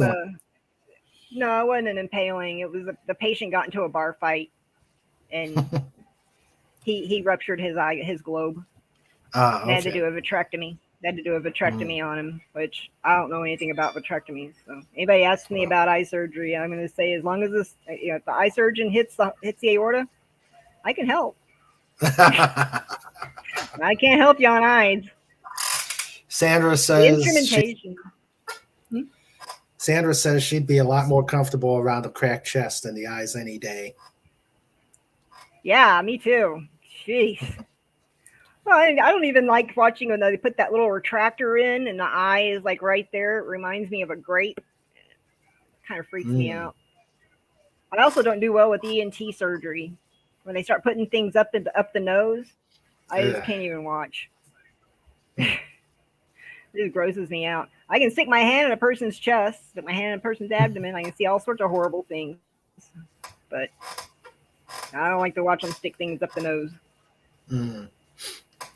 Yeah, the dreaded septum surgery. Yeah. Olga always tells everyone that if I were actually the super nurse, super OR nurse, eyes would be my kryptonite. Eyes are my kryptonite. Eyes are the kryptonite. And she's right. She's right. It is. I don't even try to hide it. I'm just honest. I can't fake it. I can't fake my way through eye surgery. Yeah. So, But it's a. So, what is the most types of injuries that you see in the trauma site? The most type of traumas. Yeah, in most general, type of trauma. Or that you see. Mostly what we get the most of is stabbings to the abdomen or chest. That and broken legs, broken arms. Oh, okay. Fractures and stabbings. That's the usual. The goddess legionized. Yeah, count. Good advice. Yep. Good advice. But okay. Okay. Oh my goodness. Yeah, there's a lot of mucus in the body. It's makes some pretty awful sounds during suction. Ugh. Oh boy. John Randall's was a firefighter, so yeah, I'm sure he knows. Yeah. Thereof of what we speak. Yeah. I don't know if Sandra ever did any ER work. Sorry. Technical difficulties. Yeah, I was having some of those at the beginning. Yeah. Yeah, I don't know if she's done any Oh, she says she's done some ER work. But her specialty was cardiac. Yeah. Cardiac ICU. Yeah. Yeah, probably one of the biggest hospital complexes in the country, Cleveland Clinic. Oh yeah. They're huge. Yeah. Yeah, where it not only had its own police force, but it had its 2 zip codes. Really? I didn't know that. Zip code? Yeah. Wow. Yeah, 2 zip codes.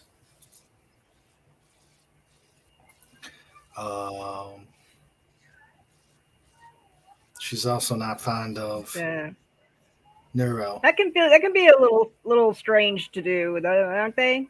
But checking the pressure of the CSF pressures, that's yeah.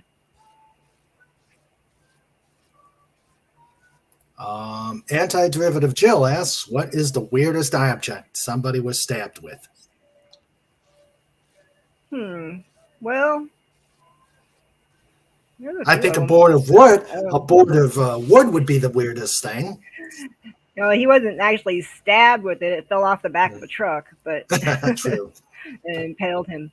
Well, not too long ago, we had a lady come in that had been stabbed in the neck with a broken beer bottle. And it lacerated her neck, something fierce. And it was also transected her carotid, her left carotid. Ow. With a beer bottle. Yeah, somebody just took a beer bottle and broke it and sliced her neck with it. Gotta watch those But bar I mean, it's fights. in screwdrivers, ice picks, knives, Nail guns. pretty much nail gun. That guy did it to himself. That was a Darwin Jesus. Award. That was a Yeah, Darwin Award. yeah. His friends tried to stop him from doing it, but he was so adamant. Yeah. Lagadas has a. How bad is it when one has to cut through layers of fat to get to the injuries? No, we usually burn through it with the electric cautery. Oh, Um, okay.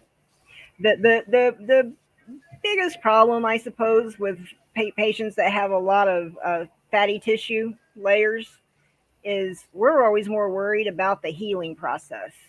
I mean, Mm. yeah, it makes the wound deeper when you're in the abdomen, you've got that much.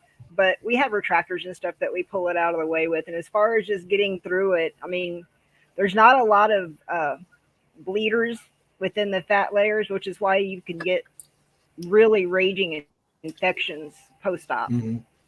And so we usually we'll actually take bacitracin and squirt bacitracin into the fatty layers when we're closing, before we close the skin. But as far that, yeah, you don't have to use, we don't use a scalpel for it. We just burn through it with the electric cautery. Oh, okay. It doesn't take that long. Okay. And of course, I had something on my mind, and it just disappeared. Don't you hate it when that happens? It happens to me more and more every day. Oh, I know. Hello, Tim Possible. Welcome aboard. We're having great hospital talk here. Dang. It'll come. It'll come.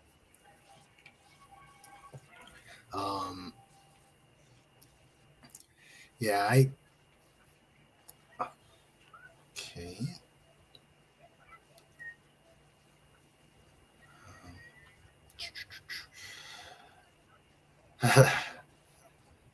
So, anybody else? I'm having a great time. How about you, Wendy? Yeah, doing great. Yeah, good. I love this. I look forward to coming back several more times, I hope, if you'll have me. Oh, gladly. Awesome. Yes, definitely. And I want to say Anybody? here again I want to say thank you to Fit for Hire again, because that is just the greatest avatar I've ever had. I just love that. I think this is going to be actually, I think it's one of his more epic I love it. avatars. Yeah, I love it. The syringe in the holster, awesome. Yeah, the caduceus on the boots.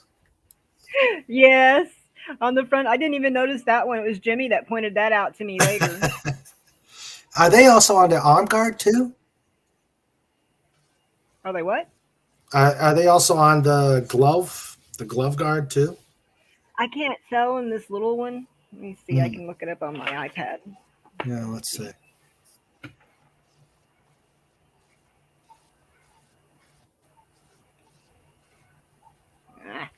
There we go. No, I don't see it on there. Okay. Just on the helmet and on the shin guards.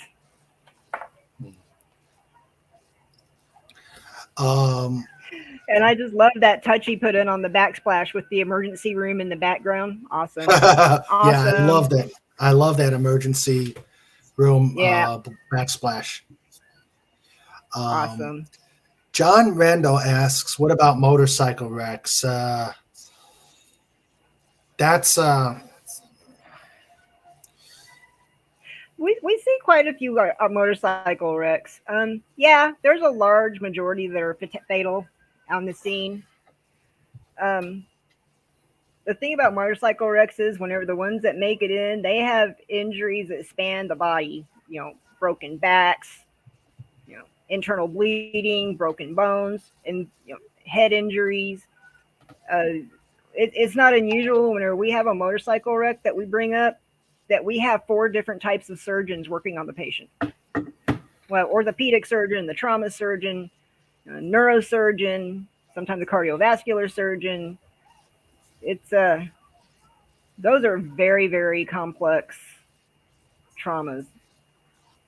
The potential to be injured is, and yeah, a lot of them are fatal, but we do get a good share of them. We actually had a motorcycle crash, I don't know, last year sometime, and there's a 19-year-old young man, and he had come. His brother had just bought a Harley, his older brother, and he wanted to drive it. Brother wouldn't let him, but brother had to go and take a shower and get ready for work, and he decided he was going to take it for a spin and for a joyride without his brother knowing. Well, he got into a police chase and ended up losing control, and he slammed into a brick wall at over 80 miles an hour. And I'm not going to go graphic. His main problem and the reason we couldn't save him, his heart was still beating. You got to take him to surgery. Their heart's still beating.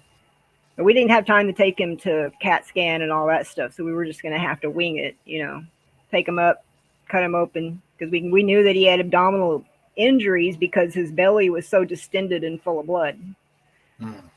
And what happened was his liver was basically ripped, and whenever we opened his abdomen, his liver was actually laying in his pelvis. Yeah. But afterwards, I actually got punched by his sister afterwards. I was talking to the family.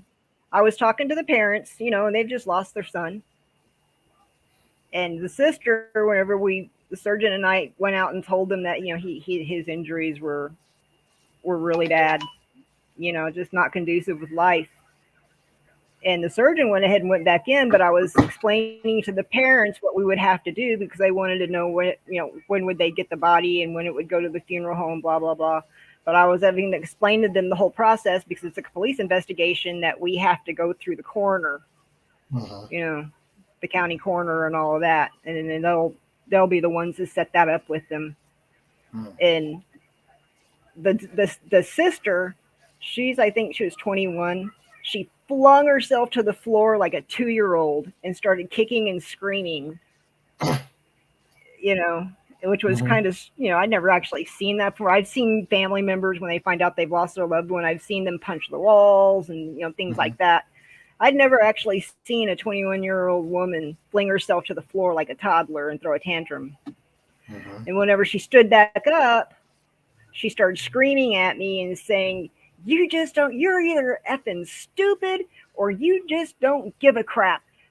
I watch TV, when people go to the operating room, they survive. If they are alive when they go in there, they always survive. And I had told her, I said, look, you don't know how much I wish that was true. And I turned back to say something to the parents, and she punched me. She blindsided me and punched me and broke 2 of my teeth. Ouch. And yeah, which I didn't fall. I mean, I stumbled, but the police were standing there with the family. And so the police officer grabbed her immediately and put her in handcuffs. And so I just kind of, told the family, I need to go back in and check on my nurses, and I'll let you know whenever we can let you view him for real quick. And as I was walking away, the police officer asked if I was going to press charges. And I turned around and I looked at him, I looked at the girl, and I looked at the parents. And it occurred to me all at once that I couldn't press charges. And so I told the police officer, I pointed at the parents and said, this is the worst day of these people's lives. I refuse to pile on by pressing charges when they just lost their child and have another one thrown in jail. I said, so no, I'm not going to press charges. I kind of viewed that as a way that, a lot of time people, when they're upset, and they'll try to hurt themselves or, just to try to disseminate from what's actually happening. And I recognize that that's probably what she was doing. And I wasn't going to do that to the parents. But I bet she appreciated it. I bet you she appreciated it. She never told me she did. As I walked back through the double doors into the OR, all she did was call me names. So, that was a bad one. Yeah. Legatus Legion, I ask, have you ever thought about removing a pound or several of fat when you have a lot of blubber in the way? A free weight lose operation. You're not supposed to without the patient's consent. But yeah, it's been a thought a few times, but you can't do anything if it's not on the consent. Yeah, true. But it would be nice. Yeah. Now, there has been times where, because of the surgery, we did go ahead and remove, because of the way we were making the incision, like for a C-section type incision down low. Mm-hmm. If they have a very large paniculus that hangs down, there are times when we would pull it up and cut some of it out. But usually when we're doing that, a lot of it is because it's got a scar on it already. Mm-hmm. There's some kind of a scar. We're cutting the scar out because that way, whenever we close, we'll have fresh tissue to close instead of trying to close up scar tissue, previous scars. Okay. That's one of the reasons that we do that. All right. But yeah, we've thought about it, but if the patient doesn't ask for it. Yeah. We do have officers that come into the OR sometimes, yeah. If the patient's in custody and they're injured, but they're in custody, the police officers have to be in the room. And even though the patient's asleep under anesthesia. And I bet you that's a pleasant experience for them. How many police officers have you seen turn green? Quite a few. Quite a few of them. They go and kind of, well, it's not even so much that it's the gross, the looking at the anatomy and what we're doing. A lot of times it's just the smells that get them. It's the smells of the surgery, because surgery doesn't smell good. The electric cautery is basically burning tissue. And that's what you smell, is burning tissue. Okay. And there's just some smells, and they'll just kind of go and crawl back into a corner and try to get as far away from the smells as possible. But they have to stay in the room. They have to stay in the room. It's silly because, I mean, come on. The patient's under anesthesia. They've got a tube down their throat. They're not going to get up and run away. But procedure, they have to stay in their custody. Lovely. So, yeah. I can believe that after hearing these stories. We had an ER nurse a few months ago that came up, and we had a pretty stinky patient, and she wasn't prepared for what she walked into. It was a patient that had a diverticulitis that ruptured, and so there was feces in the abdominal cavity from the colon. And the nurse had walked in to ask me a question, the ER nurse, and she walked in, she gagged, and she turned around and walked out. And from outside the door, she yelled, "I'll ask later." She turned and booked it. It was funny. At least she didn't say it smells in here. That's number 5. I don't think she could have gotten the word out. That's number 5. No, number 4. We did one time. Number 4, yeah. There was we had a CRNA that was coming in one morning. There was a case that was going to be running over into the next shift, and the CRNA had come in first and to relieve the CRNA doing the case. And it was another stinky ruptured diverticulitis case. And he's from Mississippi, and he talked a lot like Boomhauer. And so he walked in, he's like, "Oh man, oh dang, there's a dang old mad that's bad smell in here, man." And the surgeon just swung around and looked at him, and in his best Hank Hill impression said, "Damn it, boy, I'm gonna kick your ass if you get that again." Hey, you do a pretty good Hank Hill too. Do I? Yeah. A terrible. I didn't do a good Boomhauer though, but Boomhauer is my son's favorite all-time TV character. He does a great Boomhauer. Legatus Legion says, when it comes to tattoos, have there been times you regret when you have to cut through, destroy it for the operation, or having it not exactly match back up afterwards? Yeah. We did a heart surgery, and this was an elective heart surgery once that was on a patient. He had praying hands right in the center of his sternum, and he was having bypass procedure done. And Holy crap, trying to get those fingers to match back up whenever we were closing. We had to keep retaking the stitches out and starting over again. It was like the first time he had only 4 fingers, and the second time he had 7 on one hand. And then the third, pain. and then the third is the double bird. Yeah, right. The double bird, The double like I got bird. from Jimmy earlier. That's how I know she loves me. Give me the double barrel. She loves me. She's so adorable when she flips me off. She really is. She juts that chin out. It's so adorable. Yeah, but I could see turning a tattoo into the double bird. Yeah, that was a tough one. I mean, there's been others that, oh man, that was the toughest tattoo we had problems getting the line back up. We eventually got it to, but dang, we had to keep cutting the suture out and trying again. Like, so you actually tried to realign the tattoo after the surgery. Everything we could. You always try to realign the tattoos. You always try to realign them as closely as you can. And that was just such a complex tattoo because of all the fingers. Mm-hmm. And it was just because it was the praying hand, but the fingers like crossed each other. Yeah. At the tip of the fingers crossed. Mm-hmm. And that just made it very, very, very difficult with all those fingers, trying to get them all lined back up. But no, we try. Patients only know patients don't know what happened in their surgeries. And the only thing that they really have to judge how their surgeries is by looking at their surgical dressings and their scars. And if they have tattoos, they're going to judge that if it's not as close as possible. Wow. You always want to try to make it look good for them. Okay. That's the only way patients know how to really judge a surgery in the beginning. First of all, how the dressings look. Yeah. How's the incision look? That's all they can know. That's all they know about it because they were asleep. Okay. So. My dad has said that same thing.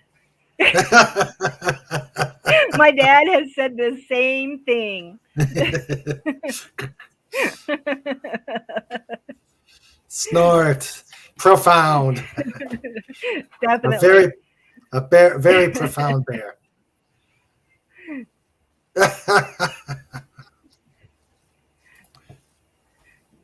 That's a good one.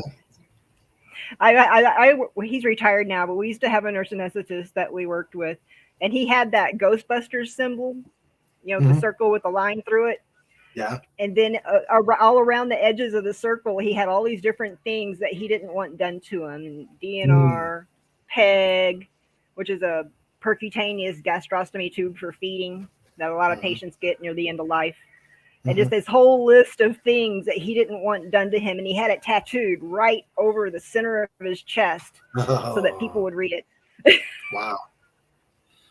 Okay. And he was a funny guy. He played the organ, but he would always tell us, "Are we almost done? I want to go home and play with my organ." Kind of perverted. Yeah. Trying to make everybody laugh at the end of a tough case. When do I get to go play with my organ? I was sad to see him retire. No. What is a degloving injury?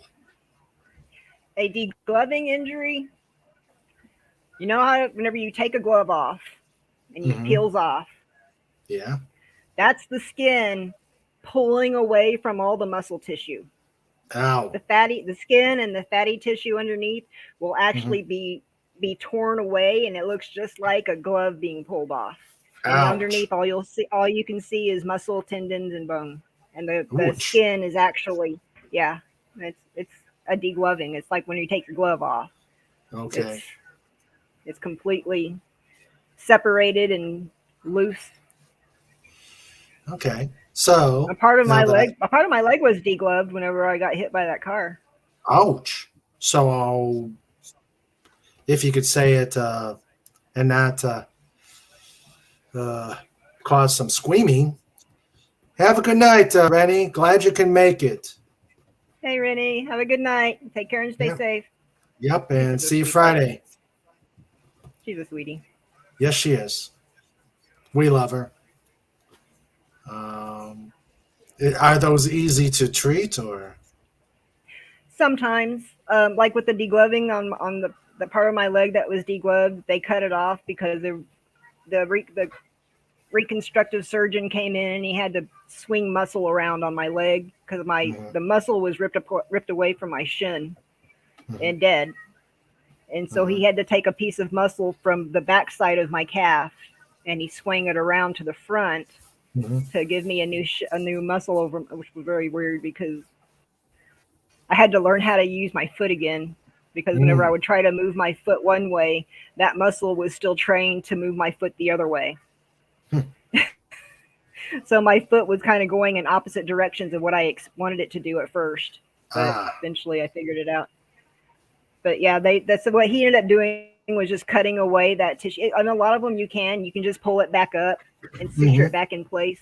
But it depends on the blood supply. And one of the things that we do when we're looking at that and trying to assess whether or not we can just pull that back up into place and close it is to we'll take hypodermic needles and you just stick it into like the edges where it's been degloved and pulled away on the ends, Hmm. on the edge of the degloving, the skin part that's gone, and you just start Hmm. pricking it with hypodermic needles. If it bleeds, then it's still alive Okay. because it still has blood supply, and you can go ahead and do that. If you start poking on it and it doesn't bleed, you can't use it, and you end up having to just poke down to the point where you start getting blood supply where it starts to bleed with the hypodermic. And Okay. and so a lot of times we have to cut off all that other stuff because it's going to be dead skin anyway. It's Hmm. going to not survive, and then the patient will have to get skin grafts, Yeah. which I got a skin graft on my leg. Okay. They took my skin. Yeah. They took skin from my thigh and Hmm. covered up everything. Okay. I sent Sandra a video link to how you remove skin for from one area for the other. I wouldn't Hmm. show it here or really talk about it, but I she think was I interested think we in. appreciate it. Yeah, Uh, is infection a major concern with that? it is. It is a very big concern.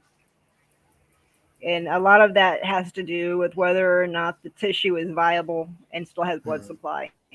The better the blood supply, the better it heals. Okay. That's why you see people get these horrible lacerations in their scalp that just bleed like nobody's business. That's because the Hmm. scalp has a lot of, but they heal up, and you hardly ever see any infection from scalp lacerations because there's so much blood supply in the scalp Hmm. that that's never a problem. And you would think that with hair being up there, it would be a problem, but it's not. It's got good blood supply, so it just depends on the blood supply as far as how much of it. But we still worry about it because of degloving. You're going to get dirt and grass or whatever into the wound, which we have to be washed out. Okay. Sandra Yeah, says yeah, your video was only for medical yeah, people. only for medical people. Legatus Legionii asks, how do people who are on blood thinners affect emergency surgeries? That's very tricky. It's very tricky. Whenever I mean, if you know, and usually, Hmm. sometimes we don't know, but you figure it out really quickly if someone's on thinners. The blood just looks different. Oh, okay. It's not as thick. I mean, it's literally thinner. And so to compensate for that in emergencies and traumas, we have what we call fresh frozen platelets, and we will add more fresh frozen platelets into the as we're transfusing. Hmm. We add more than the normal amount. Normally, it would be 4 units of red blood to one FFP. In that case, it would be 2 to 2, Okay. just so that we can try to. Otherwise, they're not going to stop bleeding.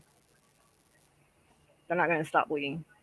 Gotcha. So we have ways of, and there are reversal drugs that you can use as well. Okay. And you can even tell when somebody's been on aspirin. Even aspirin will long-term aspirin use. You can see it. I mean, you open up somebody and you can see right away. It's different. Oh yeah. My my primary care took a cyst out of my forehead, and he said, "You're on aspirin." I said, "Yeah." He said, Yeah. "You should have told me." I said, "I'm on aspirin for the rest of my life. Leave me alone." Yeah, no, I mean there's been times where we brought people up and it's like say for an appendectomy or something, and Mm. you cut and you're like, oh, can somebody check the chart and see if this patient has said they had aspirin, if they take aspirin? DIC. We run into DIC a lot. That's becoming coagulopathic, where your blood no longer coagulates, Mm. and people can bleed to death from it. DIC, we see that. Yeah, that's pretty normal in trauma. Anything that goes, you have to do any more than maybe 10 units of transfusion, you're going to see DIC. Mm. They will become Okay. coagulopathic, Okay. which is why we do the FFP to blood, to red cells, to the plasma Hmm. and the platelets. It's why we try to always do 4-to-1, and then sometimes we have to add more FFP and cut back on the red for that reason, to try to stop the patient from going into DIC. Okay. Once they're coagulopathic, it's very, you're really walking the tightrope. Okay. Yeah, and Sandra puts it out for a layperson. Yeah, Yeah. they don't clot anymore, which Okay. means they just continue to bleed and bleed and bleed and bleed. It doesn't matter how much blood you give them; they're just going to continue to bleed and bleed and bleed until you can reverse it or Okay. they die. Mm. Okay. Oh wow. Well, I What are can't you believe how ordering? it. I'm sorry. Sorry, Jimmy is on DoorDash. Oh, okay. She came and held up her iPad on DoorDash. Oh. Well, we can take a commercial break for ordering DoorDash. Go ahead. Drink them if you got them. I want the hot and sour soup and the chicken egg foo young. Ooh, nom nom nom nom. I love Nom chicken egg nom. foo young. Oh, I love to. I love So egg foo young. The only bad thing yeah, is if you can't get it at a buffet. no, you can't. I actually, the one that we had next to our house and our apartment complex that we went to all the time, they even gave us, they even had our rehearsal dinner when we got Mm-hmm. married, and Mm-hmm. they were awesome. And then when I asked them, kind of begged them to make egg foo young, they actually went through the effort to make egg foo young for me, but they don't have it at Awesome. above on a Yeah. normal basis. They Yeah. don't do it, so it was really nice Right. that they let me do it. I love egg foo Well, young. down here, not many Chinese restaurants will have it on their menu. But if you Wow. ask them, if you're there in person, if you ask them, they'll make it for Yeah. you. But Oh the yeah. place that we order from, they're the only ones near us that have it on their menu, Hmm. so that you can actually order it on DoorDash. I've tried making Yeah. it and it sucked. It I sucked. have never. Never try that again. Yeah, and and then the buffet. Another buffet chain went to the shopping center near it and pretty much ran them out of business. I was so angry. I was Yeah, so angry when it I sucked. lost. Yeah, I mean they gave us a wedding gift. They let us do the Hmm. rehearsal dinner there. They were just fantastic people. Well, the restaurant that we're going to order from, we did a bowel obstruction on the owner. Jimmy and I did it. It was like 5 years ago. We did a Hmm. bowel obstruction on him, and he Oh, gives us free egg rolls. oh, nice, nice. Ah, General So's. I like General So's. I like General Tso's too, but I just, for For some reason, I always end up ordering chicken egg foo young. I just really love it. Yeah. And theirs is really good. It's not greasy at all. Yeah. Theirs are not greasy at all. Yeah, the ones I've had recently, they're really good. They're really good. Yeah. And hot Egg and foo sour young, soup. I love hot and sour soup too. egg foo young, and fried rice. Yum. I always get steamed. Steamed? Yeah. I don't know why. I don't really eat a lot of rice. Jimmy and I have both been low carb for a long time. And so we usually, with the majority of the rice that we get, it ends up going mixed into the dog's food. Okay. So they get most of the rice. We really don't eat. We don't eat a lot of high carb stuff.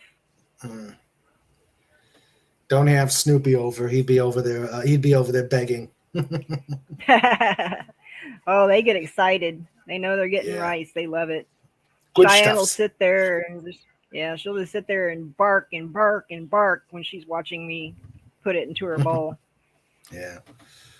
Sandra says when she was well, you can see the question. Yeah, 6 hot dogs. Yeah, I do that.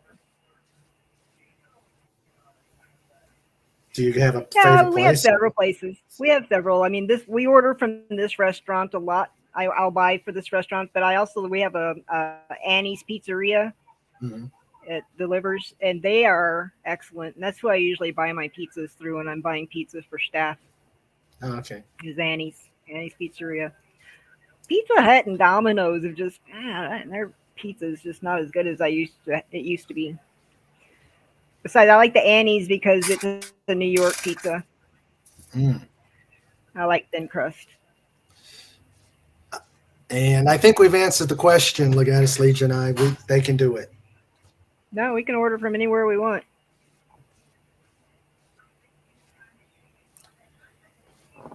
We usually will meet them outside the door, though. They'll call whenever they get there, and somebody will go out the door and get it. So we don't let them into the ER or the OR, but they come to the door. And we go down and get it.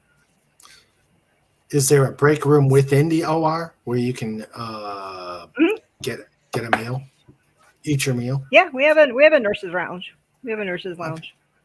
Okay. It's a very comfortable nurse's lounge. It has couches in it and a TV, refrigerator, 2 microwaves.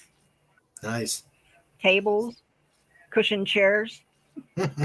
Nice. All the pleasures of home. Yep. Even have cable TV on the TV. Oh, great. Great.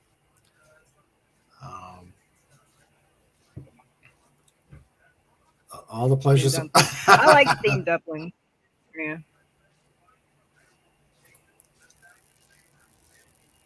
I actually like my own egg drop soup better than the restaurants, but I haven't quite perfected hot and sour soup, so I still order the hot and sour. Oh, okay. I don't think I've had a hot and sour.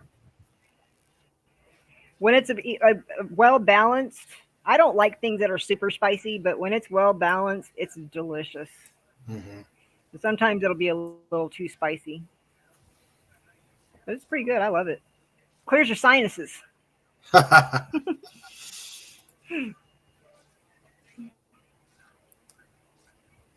You eat hospital food, John. And actually, the places I've had. Go ahead. Okay. I was going to say it depends on the patient's diet. Hospital diet. If you're on a special diet, they don't want you getting things from outside. But for patients that are on regular diets, it's no problem. Our hospital, it isn't. They let families bring in stuff.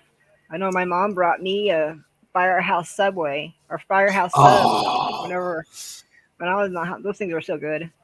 They are. I love those. Their bread is amazing. Yeah. But my mom brought me one whenever I'm in the hospital. I don't go to Subway.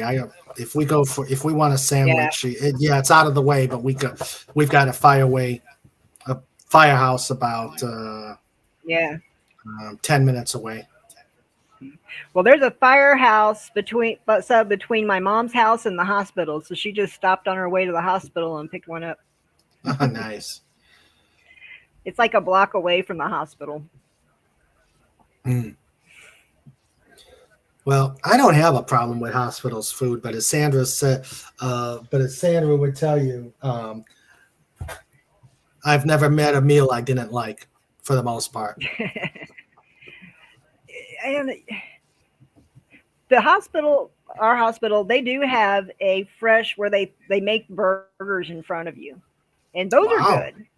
Yeah. They'll actually they'll cook it in front of you on the grill, and those are In really your good. house. If I eat hospital in the hospital, yeah. Mhm. Wow. We used to have a Chick-fil-A in the hospital, Oh, but wow. they shut down. Why that? Why is Yeah, that? I don't know. Hmm. I've seen other places. I know like MD Anderson has a Taco Bell. They have Pizza Hut and Chick-fil-A and all Wow. sorts of different places. Yeah, Huh. KFC. Wow. Nice. So good. I guess there is some good eating at hospitals. Yep. I was very disappointed whenever they closed the Chick-fil-A down. Hmm.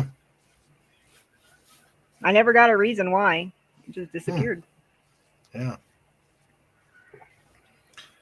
And there was always a So long line at the Chick-fil-A there. there's a long line at Chick-fil-A's anywhere you go. Everywhere. Yeah. One of the main streets in my town it's called 10th Street. It kind of goes Hmm. all the way through the center of town. And there's a Chick-fil-A on it. And those Chick-fil-A people are waiting out on the shoulder of the street all the way Hmm. backed up to the lights, waiting Yeah. just to get in. Hmm. I love curbside. I'm so glad they came up with curbside. I just order it on my app and then I just go and sit there and let them bring it to me. Yeah.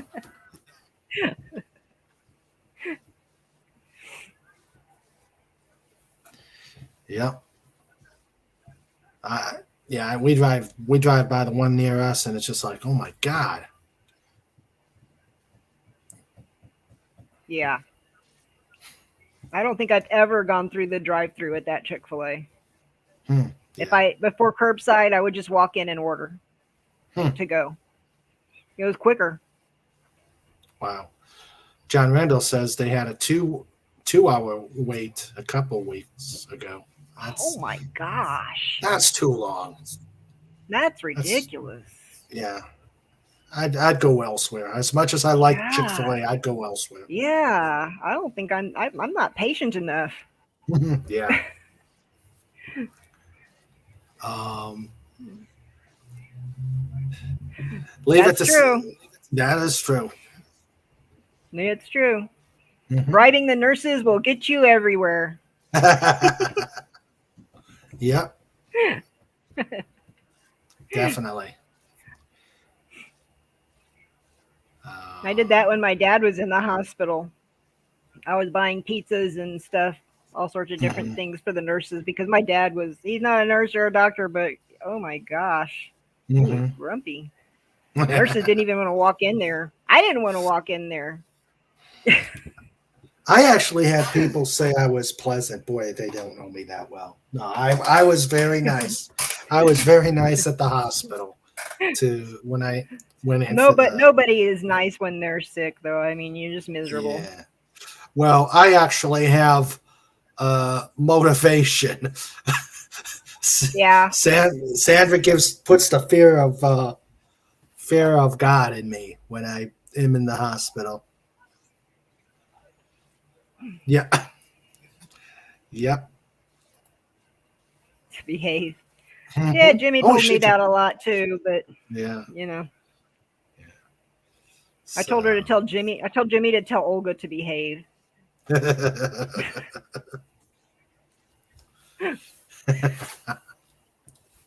I love we Olga to got. death. She is actually, I know I make fun of her a lot, but she is an excellent surgical nurse. She is so smart, especially when it comes to Is neurosurgery and stuff. She mhm. is just on the ball. So she's a She is nurse on the as well. ball. Yeah, she's on the Okay. ball. She's Okay. our neuro specialist. She does all the brain bleeds and broken Okay. backs. Okay. Well, I thought she was. She's I thought she was administrative type. I didn't know she was a no, nurse. no. I'm her boss. Oh, okay. Yeah. Okay. We got to have her on next time. Yeah. I'm just afraid she'll steal the show. Probably try to do some balloon animals and pop them and cuss. That would be funny to see. That would Oh, be funny to she. see. We just thought it was so. She told us she was going to clown college. We were like, why? Well, her daughter at the time wasn't old enough to attend herself that she could attend with an adult, a family member. Mhm. So Olga and when it signed up so that her daughter could go to clown college. So her and her daughter went through clown college together, and the daughter does a lot more of it with this birthday parties and stuff. But Olga does some too. But Mm. we had a lot of fun watching her practice the Has balloon she come in animals. with? Has she come in with makeup? Yes. Yep. That would be funny to Halloween. see. Ah, I am actually completely creeped out by clowns. They creep me out. They always have. ah. I never liked clowns as a kid. They always kind of to me they were scary. But Yeah. she's yeah, she's a Yeah. damn good nurse though. Oh, I good. know we make fun of her, but she's a good nurse. Especially when she So tries she to, doesn't mind. She when she tries to sing one of Doomcock's songs. yeah. I think she goes more off key than what her natural off key is, just to ruffle our feathers. She's Olga So, once. There was another neurosurgeon that had pissed her off during a surgery, and so she was so angry at him that she just kind of walked away for a minute, and mm, she was just staring directly. She was standing right next to right there with the wall, facing it, and just staring at it. mhm. And we were all kind of watching her, trying to see what she was going to do. And finally, I asked her. I said, "Olga, what you gonna do? You all right?" And she's got her arms folded and she's angry and she said, "I'm trying to figure out the easiest way to get out of this case right now. I've had enough of them. I'm tempted to pound my head against the wall until I pass out, but he's the damn neurosurgeon on call. I won't get rid of him that way." And the neurosurgeon just kind of listened to it and realized that he'd really pissed her off. And he apologized. He apologized. After he apologized, she came back to the field, and he was very nice to her the rest of the case. But she was like, "I just want to get out of this case. I'm done. I'm done. I want out of here the quickest way possible. Think about pounding my head against the wall, but he's the damn surgeon on call. I'm not going to get rid of him." Yeah, he'd be over there working on her. Legatus Legend I says, when are we going to get a Wendy Olga stream? I am going to Hopefully we work on can. it. I'm going to Yeah, work on we'll it. hopefully get her here. We'll hopefully get her over Yes, here. yes, definitely, definitely. She knows where I live, so Yeah, she's my matron def- of honor too, and she's actually being very helpful with the wedding plans. So oh, that's great. That's great. Just watch, as yeah, I told you earlier, watch the bachelorette party. If yeah, Olga, I got the feeling if Olga's planning it, be afraid. Be very afraid. yeah, definitely. Ah, well, you've got food coming, and this has been the time Yeah, has just flown. this has been fun. It has. I can't believe it's already 7:30. Yeah, Eight time thirty is there. just time is just absolutely flown. I had a Yeah, great time, and me too. I got. I hope everyone else did. Oh yeah, I hope everybody has enjoyed And this. I know I ended up telling a couple of serious stories, but overall, I hope they still had fun and got some laughs. Oh, I think everybody had fun. Krispy Kremes, Oh man, John, those are good, aren't they? Maple Donuts from York. They are the bomb, John Randall. But I had yeah, to stop eating donuts. Donuts give me a terrible indigestion. Mm. Yeah, Sandra tuned me into maple donuts, but they're just the only place you can get them is like the York, Lancaster area, and it's just so hard for us to get up there. And I've yet to find a decent mom and pop donut place down here. So it's hard to find good mom and pop places everywhere now. that's true. That's true. The Coof has taken care of that. Yep. But yeah, so well, guys, I think Wendy's gotta grab a bite to eat. I've had a great time. Me too. I think we will wrap it up. I do have some show notes coming up before we say adios. We have, before I go into the schedule, please, we've got the contest for 100 subscribers and soon to be more, hopefully. If you want to enter the contest, either send me a email. Sandra will put the email in the chat, or you could DM me on Twitter. The deadline will probably announce sometime in January because not a lot of you guys have put in entries. So please do. The prizes are going to be. Well, just DM me, or you can DM me. Yeah. The grand prizes will be autographed copies of both my books. And the second prize, there'll be 2 winners. The second prize will be an autographed copy of All's Fair, signed by me myself. If you have autographed copies of the books, we've got substitute prizes. So please put your name in the pot, and we will draw them later on. Definitely by the middle of the year. I've got, for upcoming episodes, we have got January 5th, we're going to have KR Companion, possibly Deef, coming on.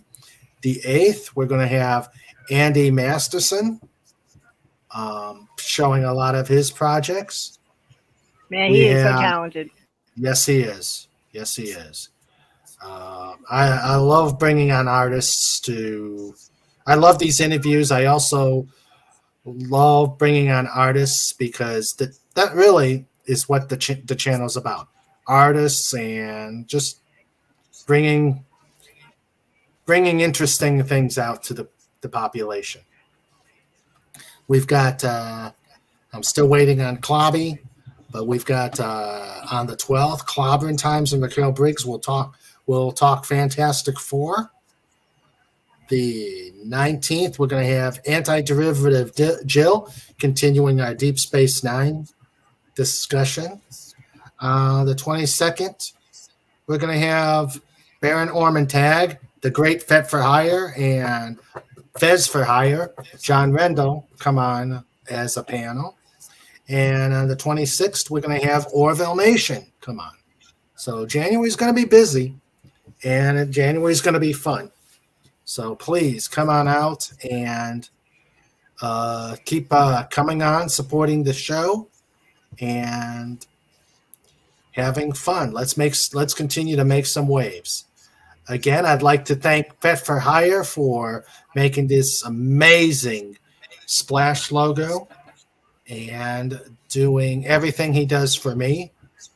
And just you chat. You make this chat so much fun. Also, along the line of the books, I talked to the editor. She's slowly but surely working on editing the book. Because she's been very busy, she's gotten through a few channels. So hopefully we'll have that coming out in 2022. So look for that. So let's I'm going to say goodnight to everybody. And as I do on every chat, I everybody who's here gets a shout out, even though you may have left. Um, Good night to our early bird, Legatus Legionon, always there when I open up the chats days in advance, but the early bird catches the worm.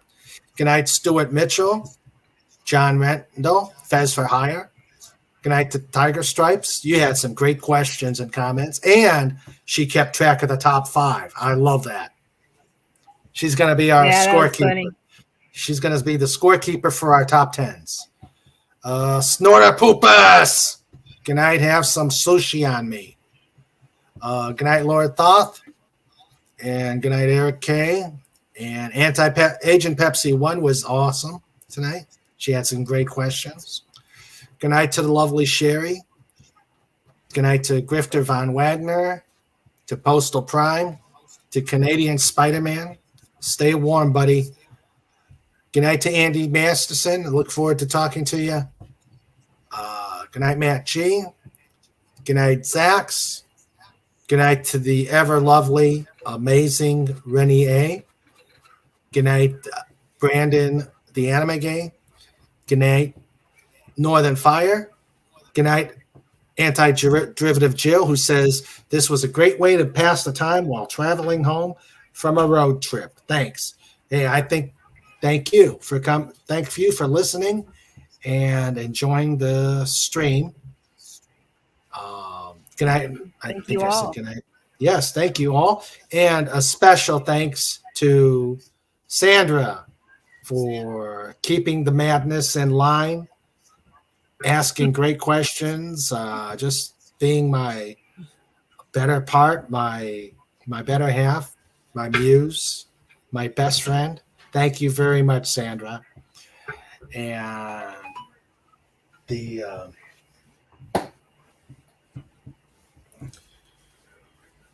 Legatus wants to see the whole logo. I wish we could. Let me see what I can do before we go. Let's see.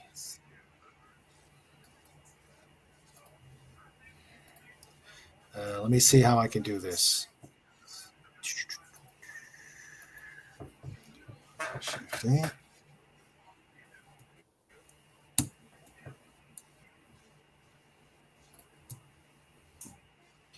I think I'm going to have to try and trick the system.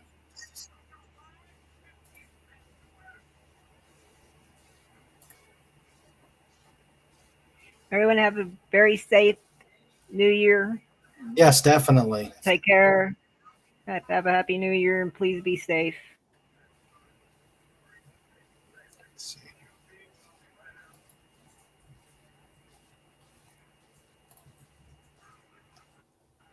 Okay. Since I'm still allowed to go back to work, I'll probably be drinking at home. You know what?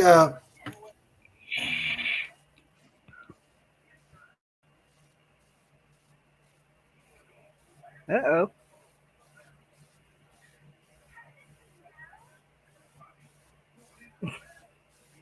I think we lost him.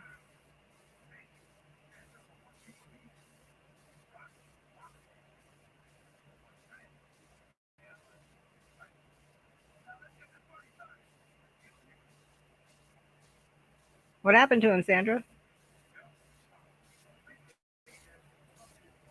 Okay, I'm back. Okay, I had the technical difficulties. Had a little whoopsie, huh? Yeah, I had a whoopsie. Oops! That's number one. Oops. That's number one. Number one. Legatus, you can look at it on the when we turn off the live stream. I'm having issues with StreamYards. It's not liking me. So the logo will be on the playback. Sorry about that, but I'm still learning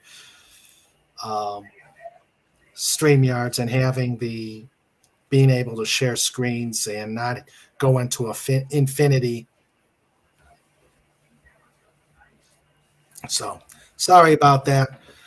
But everybody, you all have a safe and a happy New Year. Wendy, thank you very much for coming on board. We love having you, Thank and you hope for. you'll continue. Hope you'll continue I to come will. back. I have so much fun here with you guys, man. It's a blast. Yes, definitely. And And the chat is very yeah, interactive. I love that. yeah, I love the chat. I love our chat. They're just amazing, asking great questions, Yeah, the banter, and some good and anecdotes. Great anecdotes too. yeah, definitely, definitely. So everybody in the chat, stay safe. Have a happy New Year. If you have to drink, uh, if you have to party and enjoy adult beverages, please um, have somebody drive, Yeah, or and keep other people from drinking and driving as well. please. I have seen So so much drinking and driving deaths over the years. I don't want any. Please, I don't want to lose any of you guys. yes, well, hopefully we'll see you for Friday Night Frolics. I'm sure Yep. Doomcock will have something fun. And Oh, I'm sure. everybody, be safe and have a happy New Year. Yes, sir.